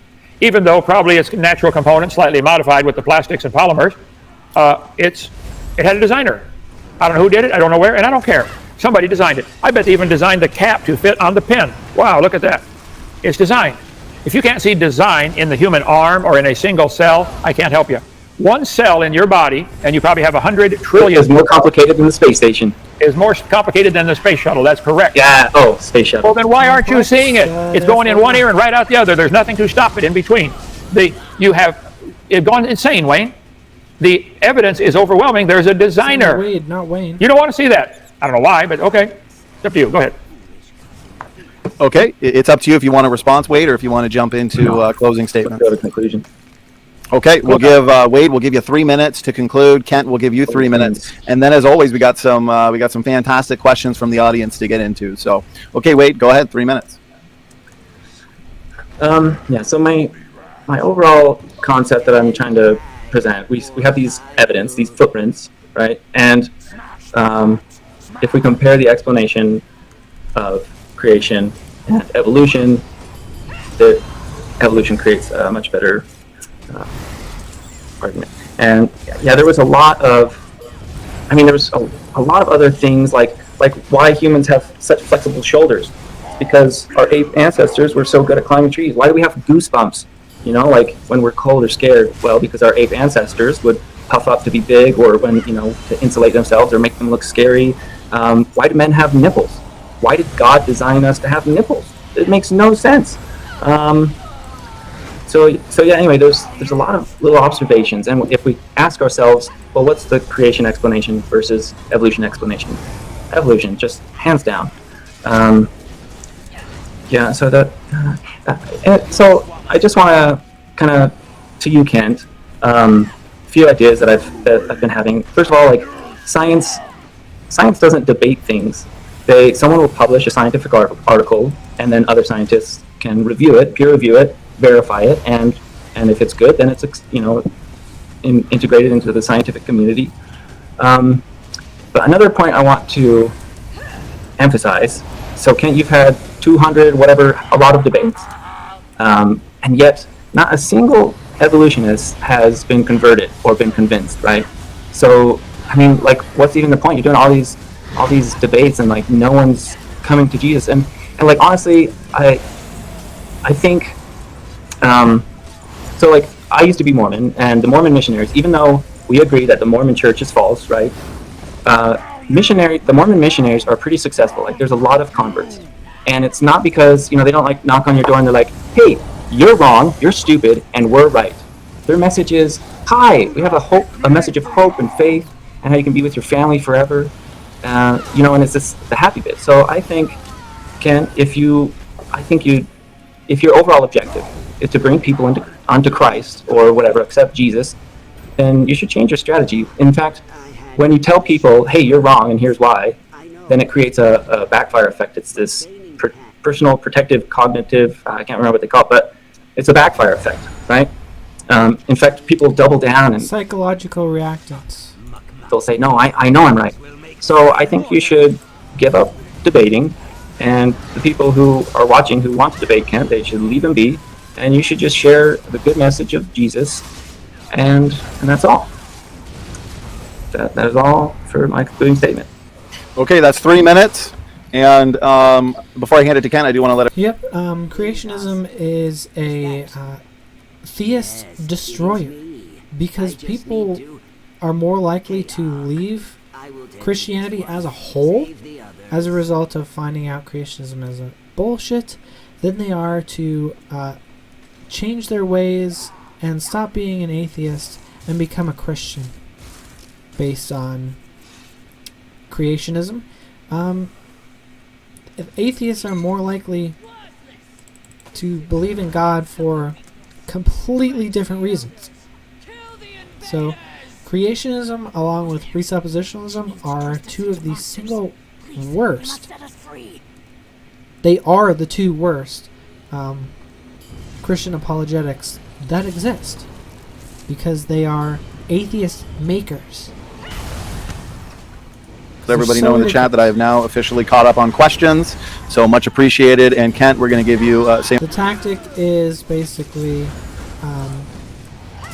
try to get someone to accept the God of the gaps fallacy, and they're forced to believe in God. They think this works. It doesn't. It just keeps already believing people somewhat in line. But it's such a bad argument that it actually makes people not only stop being creationists, but stops being Christians entirely.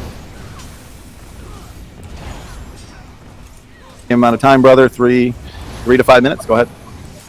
Well, thank you for your advice, Wade. I'm going to ignore it. I think the debates do change a lot of people's lives. They see this and say, wow. Now, I mean, the actual person I debated, I may not win them over, but I win a They say, wow, my biases are confirmed. lot of other ones over. I came today to take the tour and said I got saved watching your videos on creation. So we are changing lives. As far as why men have nipples, I cover that in great detail on my video number 7. Creation Seminar Part 7, question answer. I'll call that up if you'd like for one of the questions. If you're able to get converted to creationism from one of Kent's videos, you'd be saved anyway. You'd just believe in Jesus and that'd be fine. Creationism is not a requirement to be saved by the Bible. If you believe in the Bible, not a requirement. Tonight, as far as driving people off, or you are the one who are saying Hovind's wrong and you're right. Re-listen to the debate tonight, Wade. You are convinced that you're right. You're the one not doing their job of coming at it a little more gently, like the Mormons do when they go to doors and knock on the door and offer hope. You just say, "Oh, evolution's true. We're related to a pineapple." You really believe that stuff? Okay. Thank you. And let's see. The Bible says very clearly in 6 days, God made everything. This is the 10 Commandments. Exodus 20, God wrote this on a rock with his own finger. He claims he made it all in 6 days. Said it again in Exodus 31. So my video series covers this in great detail, the scientific evidence for a creation about 6 days, in 6 days, about 6,000 years ago, and a flood that destroyed everything about 4,400 years ago. So Jesus said the creation of Adam was the beginning. You don't believe that, Wade. You're calling Jesus a liar, which is your privilege for now. Jesus said the beginning of the creation was when God made male and female. You don't believe that. Jesus said that, though. He said by one man sin came into the world and death by sin. God made a That's not the beginning of creation. Mankind was one of the last things that God created. perfect world. Man wrecked it. In your worldview, death and suffering is how we get ahead. One animal evolves a little better than the rest of them have to die to make the good, new, improved species take over. The Bible says Adam was the first man, and Eve's the mother of all living. I believe that. Okay? Jesus said the creation of Adam was the beginning, and nothing died till he sinned, and we all came from Adam and Eve. And if you add up the dates in the Bible, Adam was 130, and his... That makes sense. Adam ate an apple he wasn't supposed to eat. That he had no way of knowing he wasn't supposed to eat because he had no knowledge of good and evil. Different argument, but Adam ate a fruit. Therefore, that's why there's a wasp that lays eggs in a snail's eyes that swell up, or not a wasp, parasite. There are wasps that do that, but the parasite lays eggs in a snail. Snail's eyes swell up. Bird eats the eyes. Shits out the parasites. That's part of God's design because Adam ate a fruit he wasn't supposed to. Okay, yeah, that's very scientific, Kent. That's not at all something you can't demonstrate. His boy was 105, and you can make a chart like this. It really comes very simple. You add up the numbers. The Bible teaches God made everything about 6,000 years ago or 4,000 BC. I believe that's what the evidence shows. You want all these animals changing slowly over millions and millions of years. they're going to run out of all kinds of resources while they're doing that. There's lots of ways to show the Earth cannot be billions of years old, but I know that's an essential part of your religion. So my point is, evolution is nothing but a religious worldview. It is dumb. Didn't happen. There's no evidence for it at all. You ought to get a real common sense religion. Dogs produce dogs every time. Cows produce. Okay. Even if there was, even if this was an open question, it's not. There is still evidence for evolution. The available information certainly fits the story of evolution, as Kent would say, as Kent would call it. So there is evidence. The fossils are evidence of evolution. They might not be complete evidence. They might not be absolute proof. Still evidence. Produce cows without exception. If you believe a dog and a strawberry got a common ancestor, okay. You believe you're related to a possum, apparently. Okay. Believe whatever you want. Okay, thank you for the concluding statement. And as moderator and host, I think I'm allowed to say, Dr. Hovind, because of your debates, myself and many family members have come to the Lord. So there you go. There's just a few. I'd like to point that out. Okay, well, let's get into some of these. No. Donnie was not an atheist before he watched Kent Hovind. What he's saying is he was just a Christian who was a normal Christian, and somehow believing in creationism is what got him saved. Bull on every conceivable level. Questions now and have some fun. So here we go. First question that comes in is from Lisa Foss, and the question is for Wade the Wizard. So Lisa asks, hi Donnie, question for Wade. If apes are our ancestors, why did we end up with self-awareness and morals when they never had these traits? Go ahead. Thank you. That's a great question. Yeah, so it's observed in nature among a lot of different social species, not just apes or whatever, but they come up with their own kind of moral code. So like lions will have within their pride, they'll attack the zebra and not each other, or they'll even have a pecking order or something. But yeah, so these kind of like social structures can be very beneficial to survival. You know, penguins will huddle and keep each other warm, and if as you know, our ape ancestors, if they would share food or care for someone that doesn't have a child or something like that, like it's going to be helpful for survival. And so so now we come fast forward to today, and how these morals have evolved and developed into to better strengthen our society. Yeah, but I think it's weird, you know. And then again, like if we look at any observation and we compare creation with evolution, so God is this like arbiter of all morality, but then he wrote this book that contradicts, you know, is very contradictive to some of these morals, intrinsic morals that we have, like treating women as inferior, which I absolutely detest and despise, and you know, slavery and all sorts of good stuff like that, like incest. And He didn't say he detests slavery. the Bible is pretty messed up. Or So incest. if you're thinking we got our morals from that book of fairy tales, then that's going to be a different issue.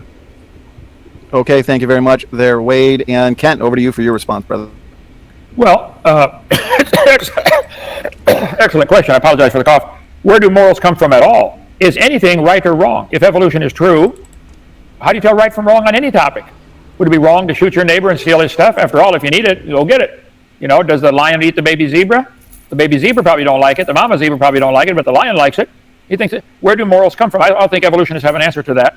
And I think that the similarities, that humans have a moral structure because we were made in God's image.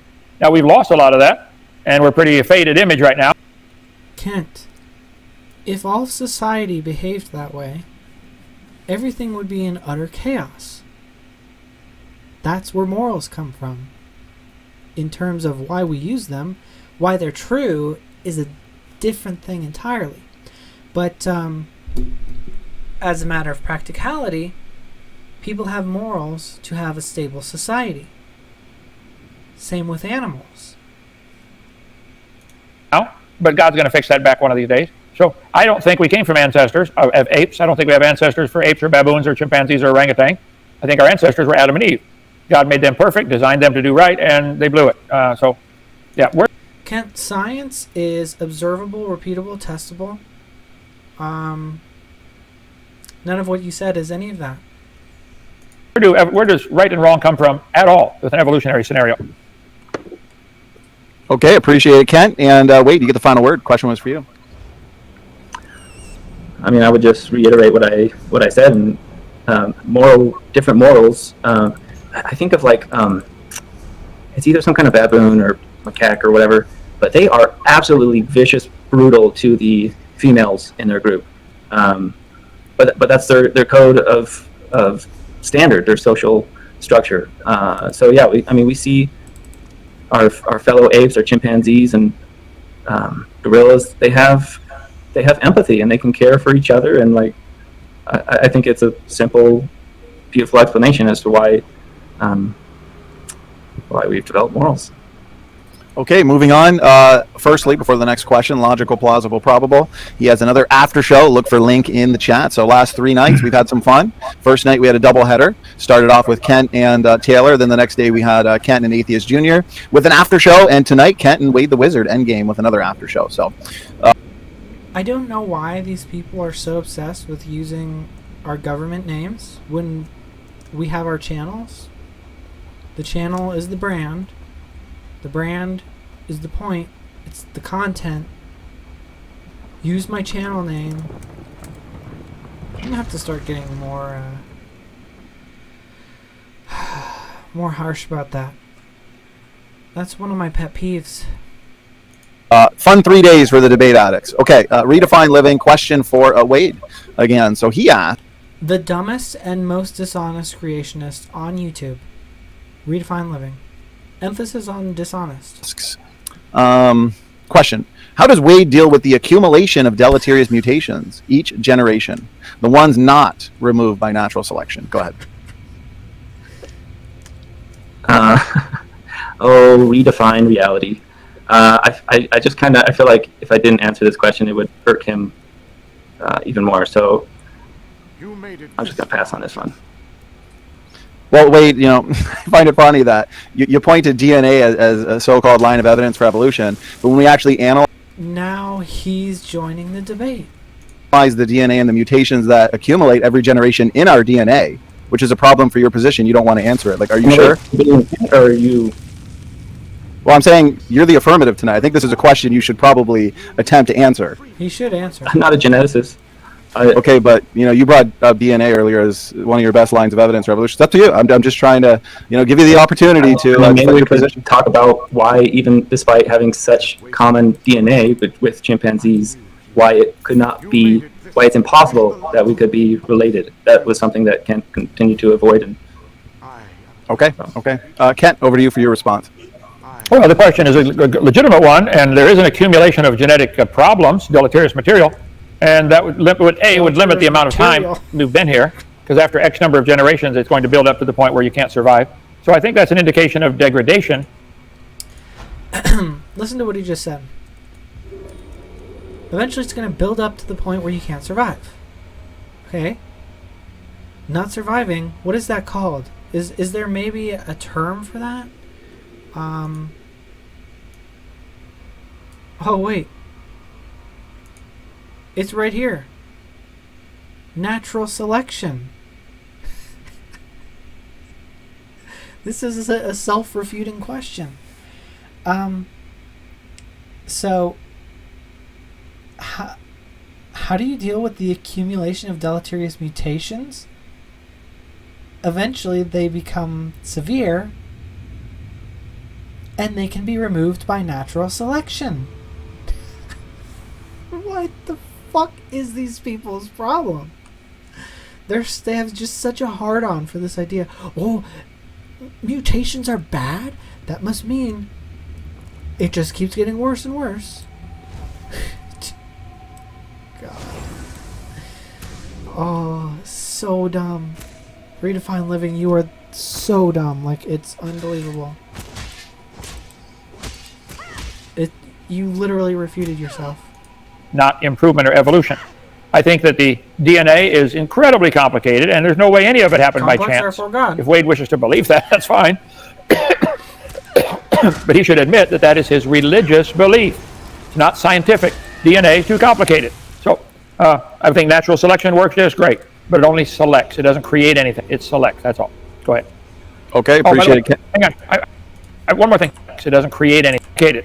So I think natural selection works just great, but it only selects. It doesn't create.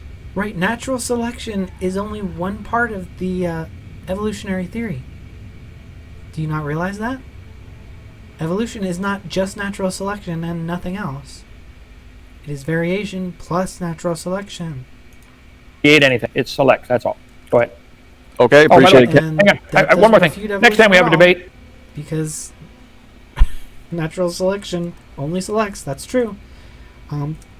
Perhaps you should actually address what evolution is, though. Instead of a possum hat, Wade, I got the perfect hat for you to wear. Right here. Oh, hold on. With your SpongeBob imagination. Just imagine, you're related to a possum. I don't have any tinfoil, but I'm sure you've got some tinfoil. You can make a hat. Oh, that's good. That's good. Everyone's stuff. in on it, right? Hey, listen, this was the best end game of all end games I've ever hosted. So, Wade, you get the last word. Question was for you. Accumulation mutations. I mean, like, so with each, there's reproduction, variation, or mutation with essentially every generation, and then selection. And I mean, like, one thing that Kent kind of misses a point on, or he's saying that to say that a mutation is bad or good, it kind of depends on. It's like saying, what's the best color? Well, I mean, it depends. Are you in a green forest or a red desert, right? So, like, if something has a mutation that makes them appear a little more green, well, is it going to be? It depends on their environment.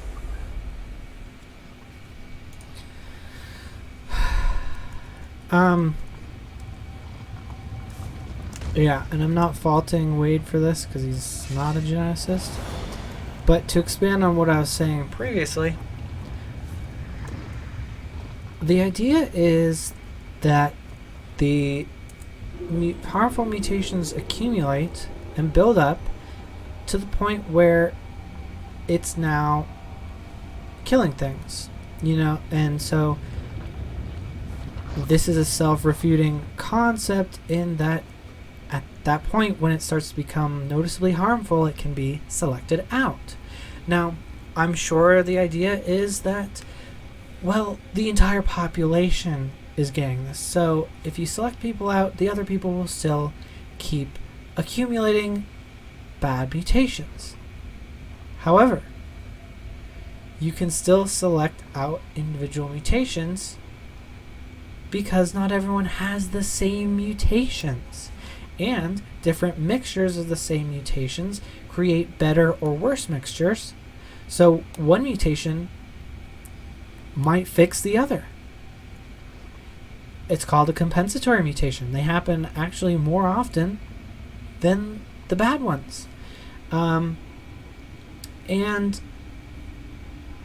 there's an effect where mutations combine with each other. So you may have an overload of mutations, and one mutation interacts with them and makes it worse. So that stops all of those mutations from spreading from that point on.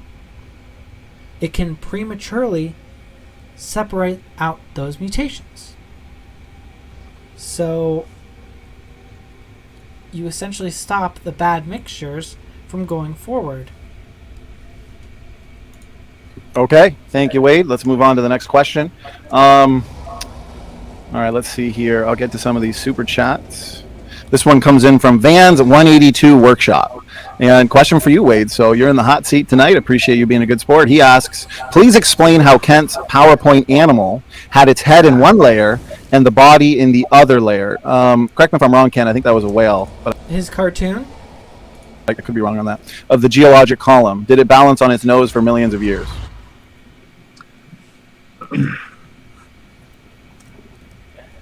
So, I mean, like, that, That's not at all what happens either.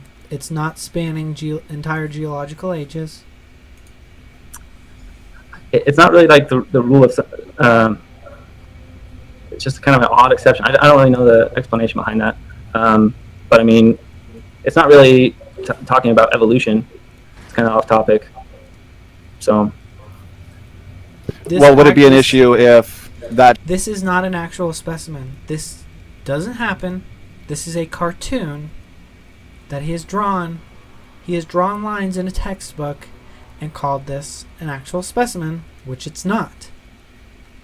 Showed that the geological column, you know, the layers are not different ages, which is where the fossils would fall into that you'd be using for, if that makes sense. I mean, I can just speculate and say, without doing research, like just off the top of my head, maybe there was a local flood, but certainly not a global flood.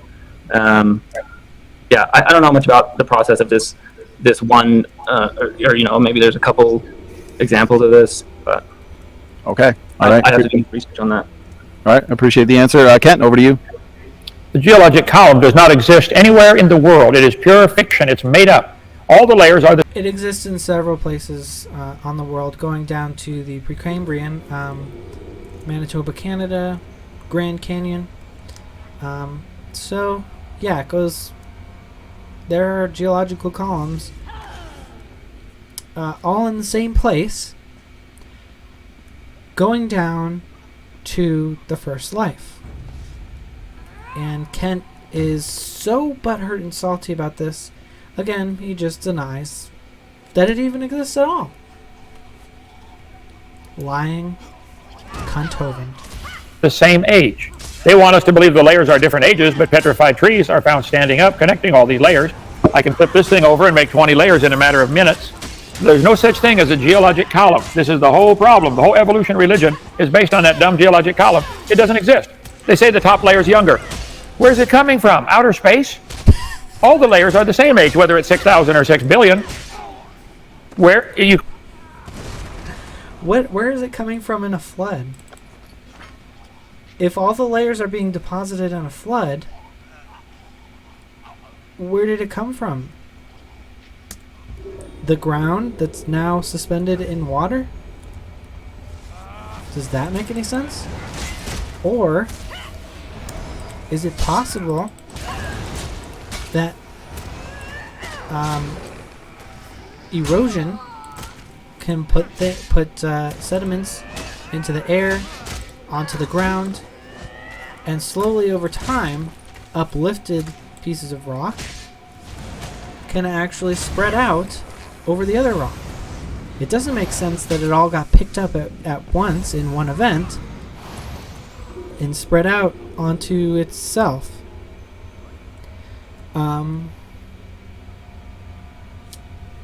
And yeah, you can prove that certain layers are younger by huge margins of time. Because, okay, think about it this way. Even if we're wrong about radiometric dating, each rock layer has radioactive materials in it, and we can tell how much has decayed. Now, the only rebuttal to this is that the rate of decay might have been different in the past. Now, this is pure speculation, as all of creationism is. There is no reason to think this. It just is the only way to make their model fit. So, if that's true, for some reason, each rock layer has a different rate of decay. or had in the past. And each layer is progressively having a faster rate of decay for some reason, which then stopped. It's not going on anymore, but for some reason each layer knew that it was lower than the others and sped up its decay rate for some reason. Not only that, which doesn't make any sense, not only that, but if it was somehow true, let's grant that.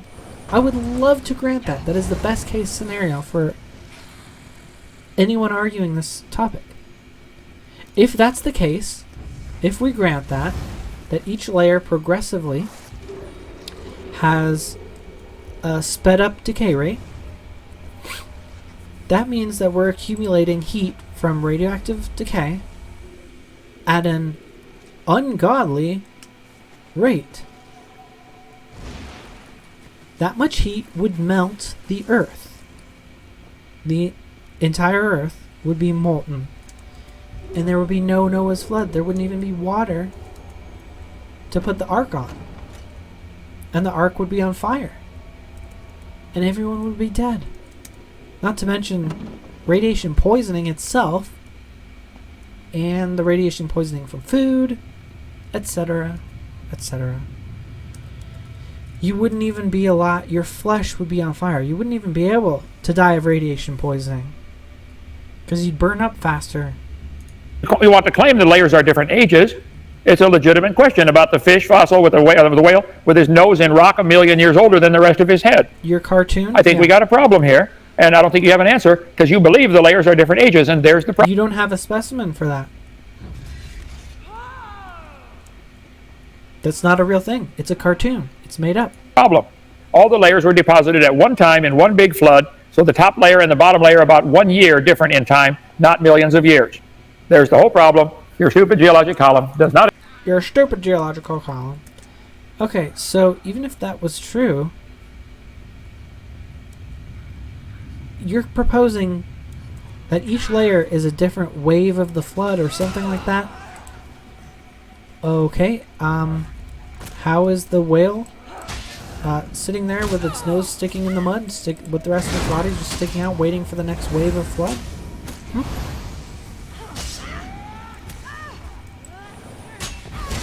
And it's completely possible that it's just a local flood as well.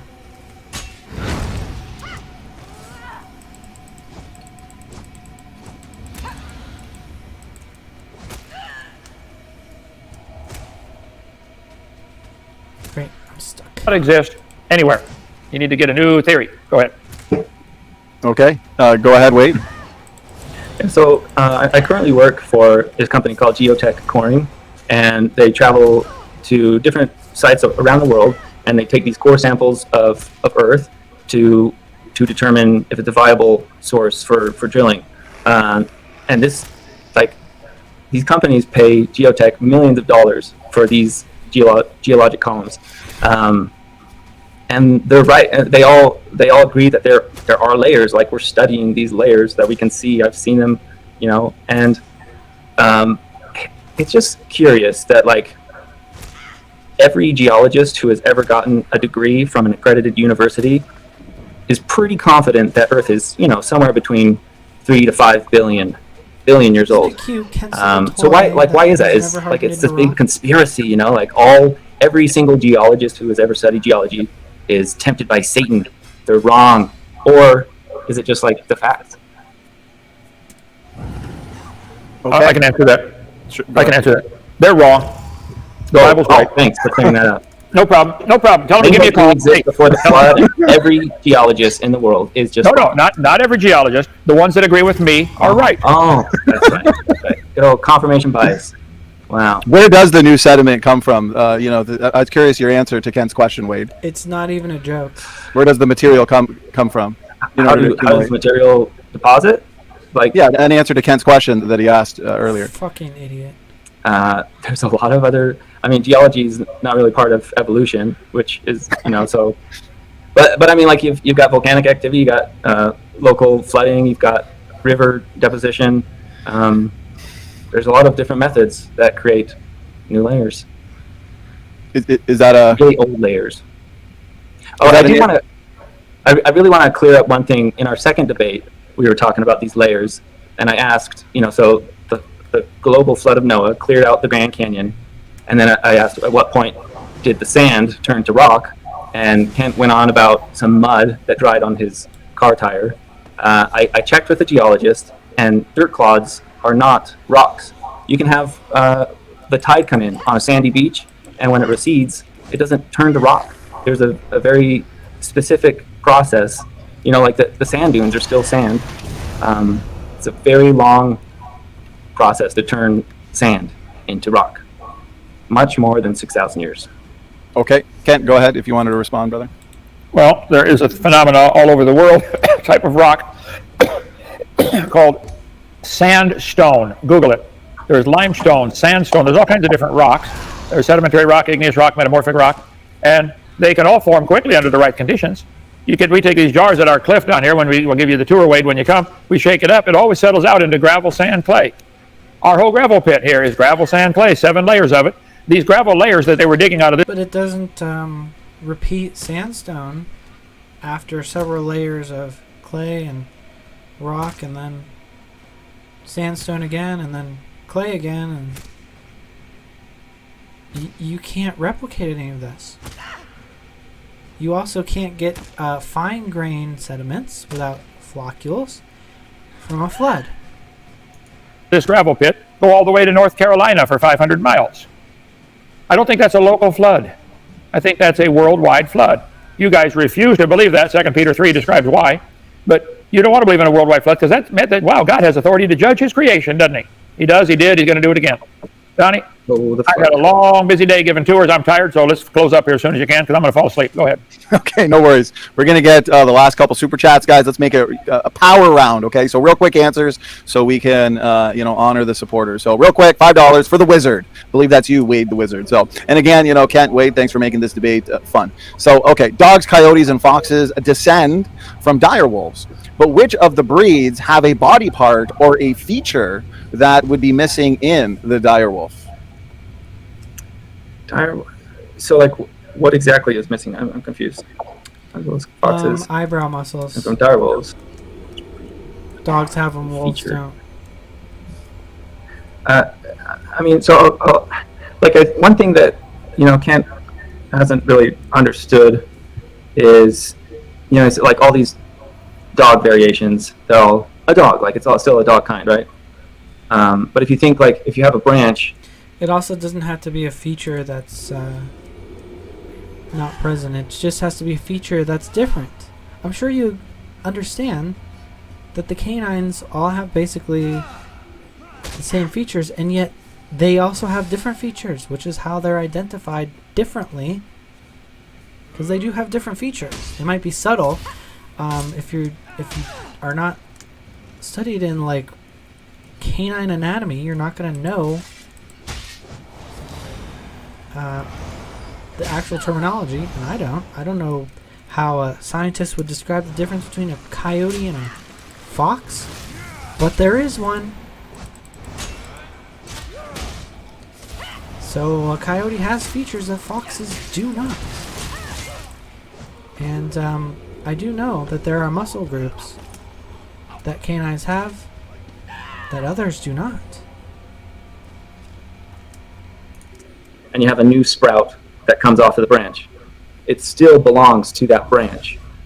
So you don't ever, this is something that people have emphasized a lot in your debates, and it's just not really landing home for you. But, these branches belong to the same tree, so you're not ever going to outgrow your, we're going to be tetrapods. We all descended from all mammals, lizards, birds. We all descended from tetrapods. That's why we have 2 eyes, nose, mouth, ears, 4 limbs.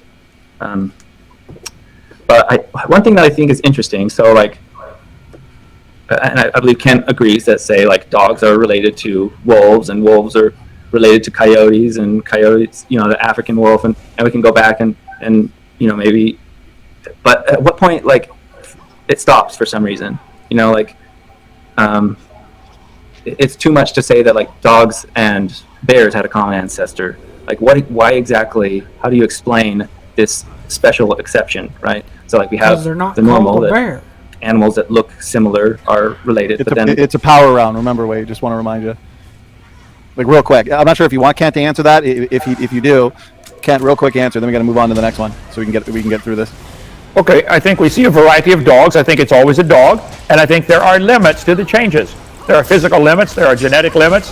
They've been trying to get faster dogs. I think they're going to get a limit. Maybe they've already reached the limit or getting close. Not too many world records get broken very We're badly not anymore. You talking about barely break it. speed, Ken. We're talking about anatomical structure. This is so stupid. The limits are not about physical athletic ability. It's about body plan and structure. What is the limit there? Nothing. He's never even attempted to answer this question. By a hundredth of a second, we probably reached the limit on some of these things. And it could be that all the dog kinds had a common ancestor called a dog, and the wolf and the coyote are all involved in that. But you want to extrapolate that. See, the common ancestor is called a dog. It's not called a bear. So bears and dog. Common ancestor of bear is called a bear, and the common ancestor of dog is called a dog. So they're different. Now, enter the oubliette. What about bear dogs, Ken? To say dogs are related to pine trees. In your religion, dogs and pine trees have a common ancestor. In your religion, humans and dirt have a common ancestor. Dirt. I think that's science. I don't think it's even common sense. Okay, and Wade, And it's called dirt. To set me free. I'm sure there might be something you want to respond to. I've got 3 super chats I have to get into the debate before we wind it down, and so let's just really power through these so we can call it, as we're now at the 90-minute mark. Okay, so this one comes in from Victoria, $20 super chat, appreciate it. Question for Wade: why do you collect all the disciplines of science as your evidence for origins of life? Go ahead. well, I didn't claim that. Origins of life is something different than evolution, completely different topic. In our first debate, I mentioned how we can look at the trajectory of a comet in space, and with that we can make all sorts of predictions and extrapolate, interpolate, and we can know exactly when that comet's going to come back again. But what started the comet? I don't know. It doesn't matter. What started life? I don't know. It doesn't really matter. But we can look at life. To quote Otangelo, the explanation of the explanation doesn't need an explanation. And we can look at speciation and all these different evidences with which essentially all these different disciplines of science help support, and we can extrapolate that and make a sound conclusion that all life came from common ancestry.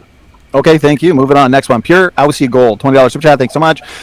For you, Wade, there was supposedly been 5 mass extinction events in the last 500 million years, plus the bottleneck from the last ice age 12,000 years ago. Can you explain how the process restarted 6 times over and within that time frame? No, seriously? So, like, not everything died. Like, it wasn't everything was extinct. But, I mean, yeah. It's so weird. Okay. I didn't claim that. So, yeah, let's just move on. Okay, appreciate it. And here's the last one. Boomer21, thanks so much. Question for Wade. How do you explain ancient cities on the ocean floor, such as off the coast of Japan, along with underwater pyramids if there was no flood? Jesus Christ. Even though that has nothing to do with evolution, I mean, it's kind of... What's interesting is, like, why... this is just about Noah's flood, of course. There were a couple of civilizations that have written records that date back, before and after the time of the flood. And apparently they didn't get the memo. They were, yeah. the reason there's some, I mean, the reason why I think, there's tectonic movement, and because if the city was where it was at when, like, where the water levels were, I don't know. Let's just move on. Okay, well, that was the final one, so we made it all the way through. Appreciate it. The supporter questions, that is. Kent, I'm not sure if you wanted, your response to that question, or you gentlemen want to wrap it up at this point? Well, we can wrap it up. Yeah, there's underwater cities. I think the crust of the Earth is still flexing up and down. The Earth is all busted up like an eggshell. There are fault lines all over the place. Some are still moving. That's the indicator. Yeah, and that would have created another heat problem on top of that. So the Earth is melted 2 times over if the plates are moving as fast as the creationists claim that they are. during the flood. So, good luck with the molten earth. You just disproved creationism. Indication of the flood. Somebody said they've been following me since 2015. So has the KGB, the IRS, the FBI, the Gestapo. They're all following me. Oh, well. It's all a conspiracy against you, Kent. All right, well, we're going to wrap. Jesus Christ. All right. That was painful, as usual. Let me, guys and gals, let me know if you would like to see more Kent Hovind content, Kent Hovind debate reviews. At some point, I'm going to become as repetitive as Kent himself, but maybe it's good practice, because it'll ingrain in my mind exactly the responses that should be done to the rote responses that should be done to his rote memorization of his points that are the exact same thing every time. Alright.